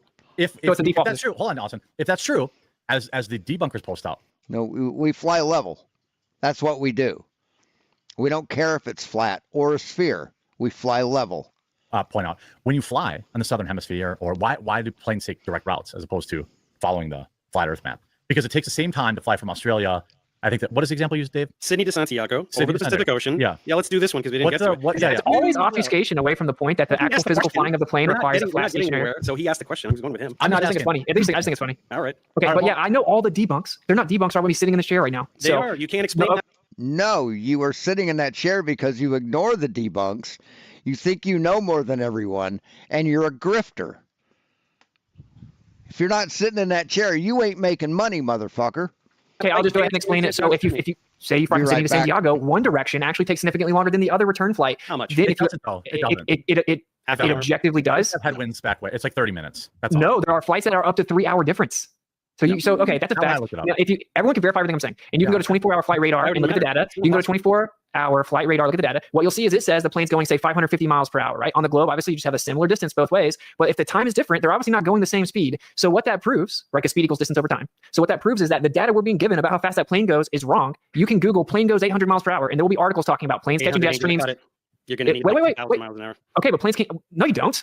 It's ridiculous. You guys, that distance is like triple or quadruple the distance that makes sense for the amount of time it takes. So are you going to pretend that there's some that crazy wind or personal tornado that makes it fly quadruple the speed to get it over there? And also, why doesn't it go the route that makes sense on the flat Earth? Why doesn't it go that route? First, if you assume the Earth's a globe with a projection, that doesn't prove the Earth's a globe, and it doesn't. So you're asking me, are the pilots in on it? No, the pilots aren't in on it. I know tons of flat Earth pilots. They weren't. They thought the Earth was a globe. Most flat Earth pilots. That's a lie. Well, see, this is what I'm saying. You have to lie about stuff like that. You're the one lying. There's no flat Earth pilots. Ask any pilot if the Earth is flat. They'll laugh in your face. I know. They all take great circle routes. They take great circle routes that are. Can a circle exist on a flat Earth? My wife is a pilot. No, a great circle. Does anybody want to talk to me? My wife's a pilot. Yeah. What does she think? Bring her in. Dude, I just had an Air Force pilot that reached out to me of 30 years. That's a fact. That's true. Totally. I don't want to. See, I'm saying you have to deny basic reality. Why is it so crazy to think that you could be making that up on the spot? Well, what I'm saying. Hold on a second. Either I let these guys go at it for 10 more minutes, or we answer viewer questions. I feel like we've gone good time. I feel like we're there, right? Yeah, we're there. So I want to pick a few of these. I'll stick around live for a few minutes after I let these guys go. I want to just like give a digital. I mean, I don't care what side you're on. Thank you both for being here and for being so passionate and being so engaged and being just great. Obviously people are going to think whatever they want to think, but I hope people are entertained. There are many tens of thousands, but there's over 15,000 people watching. So a lot of people are entertained on a Saturday night, and they could have been watching some garbage. So this is obviously much better. I will read them all after I let these gentlemen get on with their Saturday nights, but I wanted to pick some that I thought. Can we do like a 6-second closing or something? Absolutely. I'll do a 2-minute, and then because, you guys, should we coin flip for who goes last? It's like a criminal trial, right? So generally the prosecution goes last. But I'll just say, I'm indifferent. Okay, well then we'll let Dave go first. Someone says, make Dave define one thing in detail that Austin has said is word salad. Well, he did that. I think he did do that. It's not that he's using words that aren't real. It's that he's stringing together words in a way that isn't saying anything. It's Give an just example. scientific terminology. I can't Give an remember. example. You didn't say anything, so it doesn't really stick. Yeah. Right. The When I'm definition of trying- word salad is incoherent rambling, Yeah. typically associated with schizophrenia. So if I was saying, You don't have yo, to chicken, skip it, yesterday, right? Do it. sunset, that, okay, whatever, dude. The fact you didn't understand the terms like anticorpuscular rays and anisotropic and magnetic declination doesn't make it word salad. It means you I need to know. go inform yourself what the words mean. I'm saying that those words don't pertain to any kind of explanation for what I was talking about. Magnetic declination isn't going to explain away looking at an object in the sky, seeing that it rotates a particular direction, going to the other hemisphere and seeing that it rotates in the other direction. Now you're Not trying to getting aware of rebut my magnetic arguments. declination. You're trying to rebut my argument, but that doesn't These strings you together do with a that. bunch of other Don't just dismiss the argument as word salad. It's basically vocalizing inept vocabulary skills and bragging about it. It's super weird. It's pointing out that you use a bunch of terminology rapid fire to make it sound like you know what you're talking about, to trick people into thinking that you know what you're talking about. Somebody That's said what word somebody salad. said this. I have a challenge for both Dave and So basically, Austin's saying, don't listen to my words, just be impressed by me speaking. Austin. Using your preferred method, model the Earth universe derived to the 9.8 meters per second. It's indisputable that falling objects accelerate towards the ground at that acceleration. Gravity is true. I'm a physics guy. So I think I don't want to like every question somebody asks, I don't want to like devolve into like a 20-minute, but I think Dave would say gravity and Witsit would say density, right? Like, Yeah. but the I think 9.8 that's meters weird. per second is consistent. It doesn't But matter the if the bowling point ball is is. that yeah, it's it's- derived from Newton's law of universal gravitation, and you need the mass of the Earth in there. If gravity was electromagnetism, the mass of the Earth wouldn't be a factor. And Okay. Okay, well, you can get it from electrostatics. If you look at Gauss's law, it's a very similar relationship. But what's funny is it actually doesn't always fall at 9.8 meters per second squared. That is an agreed upon average. It's Gravity came before Gauss's law. close to that. Vacuum. It's That's close in to a that. vacuum. No, in a vacuum it changes. There's something called gravimeter measurements, which is a vacuum sealed chamber with interferometry measuring a BB fall, and it'll fluctuate above 9.81. Right now it's decimal points, but the point is that it fluctuates at specific times when the electric field changes, even inside of a vacuum sealed chamber. So yeah, to claim it doesn't have anything to do with electric field is insane. Prove that it's space-time bending and warping, or we're winning because we can physically prove it's electric. So until you can prove another claim, you don't have the upper edge at all. It's actually the other way around. Let Dave reply. You cannot do anything with electromagnetism to demonstrate this. You cannot take objects of differing properties, paramagnetic, diamagnetic, ferromagnetic. Why does it not matter at all what the composition of an object is? It all falls 9.81 meters per second squared, not as the average, right? I know it varies depending on altitude and radius of the Earth where you are locally, but you cannot demonstrate any discrepancy. Take any object, a bar magnet, a iron, ferromagnetic iron, anything. Show me that it does anything different than what anything else does that's neutral. Wouldn't it interact with the field in a different way? Actually, it's a drop tower test that was done in Europe at, I believe, a university, and they show different elements falling at different rates. And so this is the truth, though, that the electric field that creates a downward electric current of 10 microamps per meter. So it's very small and it's very nearly constant. So we don't expect the downward pressure to change much. That's a real verifiable part of physics. I can go out and measure it and manipulate it and make things float. Can you prove that space-time is bending and warping? Of course not. What you said. can just assume. No, you absolutely can. Relativity is very well corroborated, but you have absolutely zero ability, right? Opposite charges accelerate in opposite directions in an electric field, right? So why, again, does nothing fall up? Why can't you make big things levitate or go up? Well, I can go home and I can manipulate little teeny things. Well, why not big things? But I could go home and do little teeny things. Okay, because when the object is more dense, density is the compactness of matter. So what holds the matter together? It's electrostatic charges that gives it a compactness. Literally, all molecular and intermolecular attractive forces are electrostatic in nature. And if you call that word salad, that's insane because that's just direct. Yes, it's word salad because the stuff that holds things together has no fucking control over which direction it fucking falls, asshole. You're just spewing Ken Wheeler bullshit to fucking mask how goddamn ignorant you are of the actual subject. Quote. No, it is word salad because you're not answering the question. You're It's a just direct quote from Purdue University, dude. Purdue? What? I just quoted Purdue verbatim. So this is the problem with listening to people like this guy. They're just going to dismiss his word salad. You can't have an intellectually honest conversation. You're just it's just random words. You just said density. I'm asking you why nothing falls up, and you answered density. Air is less dense here. Air is less dense here. In fact, this air is less dense than this air because it becomes less dense at elevation. Why does it fall down? Why does it's still less dense than the object in all scenarios, Dave? Do you not know that even in a vacuum, it's still more dense than the environment or the medium, right? It doesn't matter if it's a little bit less dense. The object's still more dense because the mass of the Earth is below it. So why doesn't anything accelerate upwards? Why doesn't anything fly to the other Gaussian surface? Why isn't anything repelled by the Earth? Because there's a downward electric current. Electromagnetism. There's a downward electric. Flip the current. What about a lightning strike? Because you can't manipulate the entire Earth. When the lightning strikes, does something there suddenly fly up to the cloud? There's reversal polarity there. Why is it that you can't get anything to fall up? Okay, you cannot flip the entire electric field of the Earth. Now, according to the analogous, right there, right under the lightning bolt, something can fly up. No. All right, here's what I'm going to do. I know that it's late. I'm going to give you both. First of all, a huge round of applause. Please, everyone in chat who's currently, the chat is just as hinged as I thought it would be. Everyone, unhinged? I mean, I unhinged. Unhinged, yeah. But I really, really appreciate both of you being on. This is incredible, super entertaining. Everyone in chat, I don't care who you agree with or disagree with. Please check out these individuals' particular YouTube channels. I assume both of them will use this footage and make more content. Watch that. And I want to give you guys both, what do you think, 3 minutes to go out on? I mean, I need like 30 seconds. I don't need it. Okay, all right, 2 minutes to go out on. And since I think Dave, you went first, leading in, we'll let Austin go first, leading out. But I want you both guys to know I'll have you back on anytime you want. This was a blast for me. Like I know that chat, I know they enjoyed it. Obviously, both of you hope to educate people, but for me, I'm a loser entertainer, and I know everyone was entertained. So if everyone had a good time, please support whoever side you want. And I will read everybody's chats after I let these guys off the hook because they've got more important shit to do. So Austin, I will give you the floor. I will shut off my camera and give you 2 uninterrupted minutes. Plug whatever you want. Let people know where to find you. Watch your content, and then we'll go to Dave, and then I will stay on and respond to all the other stuff if that's okay with you guys. Does that sound okay? Yep, sure. Okay, go ahead. Actually, time it. So, the default position is that the Earth's a stationary planet. That's what we all experience. Could, in theory, the Earth be a spinning globe? Sure. Whenever you point at the sky and say, look, it matches the globe, it's very ignorant because we made the globe model from the sky. We took observations and reverse engineered the way that we see. I mean, what kind of fucking hubris do you have to possess to think that your opinion matters more than measurements, than 2,500 years of science? What kind of fucking arrogant piece of shit do you have to be? See the sky and assume the Earth's a sphere. Of course it matches. That's how we made it. And it didn't match for hundreds of years. It had to constantly be updated, still being updated. Relativity is the most verified theory ever. Isn't true at all. 1933, Fritz Zwicky saw the galaxy cluster only had 1% of the mass it needed to actually keep the galaxies from escaping. That means it was missing 99% mass. That's called dark matter. It was originally called missing mass. It's still a major problem. Relativity can't even predict things on the quantum, local, or cosmological scale. It's been falsified with things such as anisotropic light propagation, meaning light's actually a variant. It changes, etc. So a lot of these things are a bit more complex. I encourage people to go actually look at my channel or Ether Cosmology and listen to us break down Einstein's papers, and you can hear him say it. Look at the tests that falsify this stuff. But Ether Cosmology.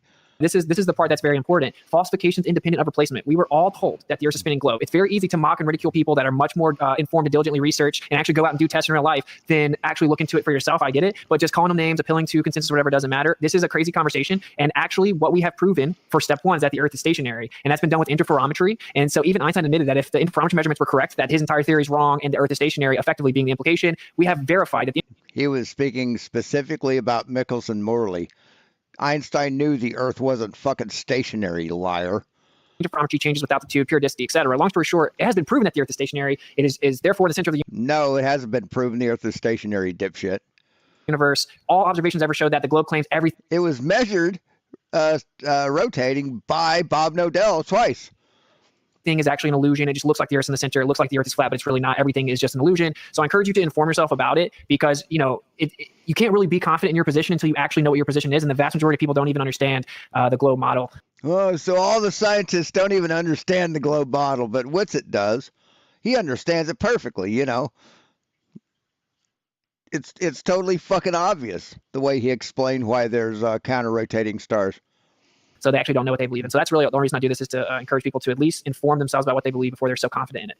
Thanks, Austin. Thanks so much, dude. Dave, just fucking liar. Lead us out. I'll stay on live after Dave's final here, but yeah, thank you both for coming on. Cool. No, he's absolutely wrong. The default position is that the Earth is a sphere, and as predicted, he chose to obfuscate by going to relativity and Einstein and all these things, which are not helpful. Since antiquity, we've known that the Earth is a sphere. All observations demand that the Earth is a sphere. He was absolutely incapable of answering this. He just did a thing about, if you look in a different direction, it's going to spin the other way. Doesn't make any sense. Was totally unable to explain this. Utilize magnetic declination. Again, these positions are nowhere near the magnetic pole, and so the idea that they could just suddenly all be looking in the same direction because magnetic declination. I'm sorry, David Weiss. I'm sorry, Austin. This is not sufficient explanation. Day and night regions of illumination. All we got was a little toddler, shine a light on a thing where there's supposed to be a dome, even though there's not actually any dome, and the sun's going to be outside, or is it going to be inside? Doesn't make any sense either. South Pole, come back to that again, day and night. Southern Hemisphere, we did not get to any adequate explanation of how this route is possible. He just said, they go really fast. I don't remember what he said, some wind or something. And we definitely have absolutely no explanation for this Antarctica Cup ocean race. These boats are not going all the way the entire world, turning the opposite direction of where they're actually turning. So I think that was pretty fun. I think we managed to stay away for the most part from the esoteric aspects of modern physics that Austin likes to spew his word salads about. And we stuck for the most part to things like gravity and things falling. So it was somewhat productive, but I do look forward to Austin going to the South Pole. Hell yeah. I'll go with you, bud. Seeing the 24-hour sun, and then I can't wait to see his video saying, I now believe it's a sphere, and then we can be rid of this idiotic flat Earth disease forever, hopefully. Maybe in 1,000 years it'll come back somehow, I don't know. Gentlemen, you both killed it. You're both incredibly entertaining and very respectful and well-prepared, and I want to thank you for coming on, and I want to remind everyone in chat, please do, I don't care whose quote-unquote side you picked, check out both of their channels. Both are linked in the description. I think it's good to take in both sides of whatever conversation is going on. Fellas, thank you so much for coming on. I will wrap it up with chat here too and follow and let them know what's going on. You obviously can reach out to me anytime. Use this content how you see fit. And have an incredible weekend, both of you, please. Thank you. Thanks for having us. Yeah, thanks for hosting it, man. What's up? Oh yeah, it was a blast. Thank you. Yep, that was it. It was a good debate. I enjoyed it. Let's see what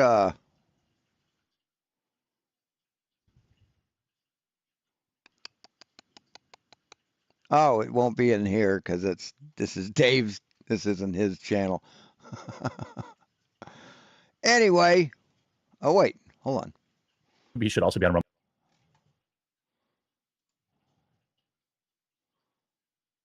So that's the original. What is going on, everybody? That's the original stream. So then we can go into the description.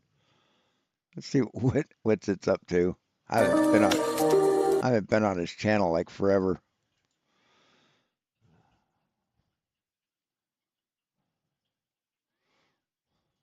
Trump goes full gay for Netanyahu. Wow. God damn it.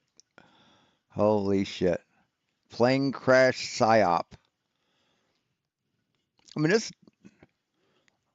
at this shit. So this is, I mean, are you fucking kidding me? Plane crash psyop. What the fuck is wrong with this asshole? Seriously. Being interviewed by a fucking Nazi. There you go. That helps you. Fuck me. Yeah, he's just, Austin Witsit's just reprehensible. But fuck it. Well, let's listen to this. Hear this. This will be the outro. What is a full moon and what is a new moon on your model? Probably like a magnetic cycle, and just like the center of a ferrocell cell image of a magnet.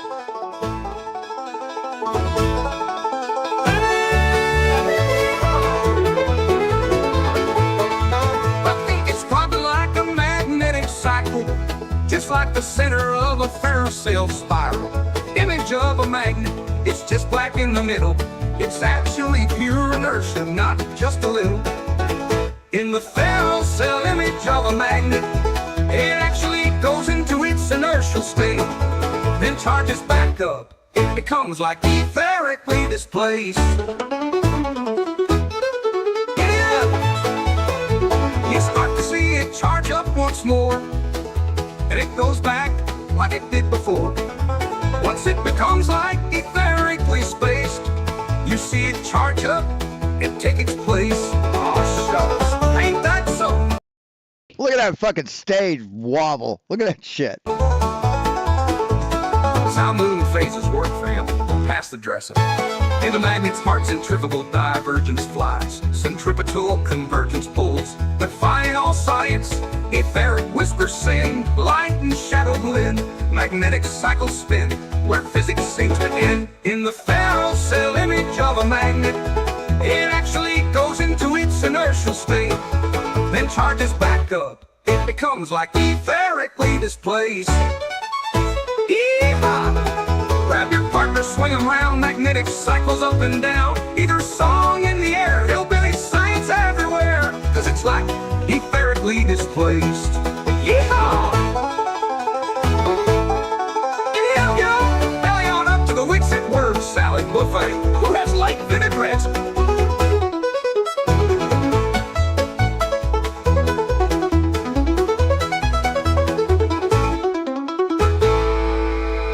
Behind the Jugger Ranch.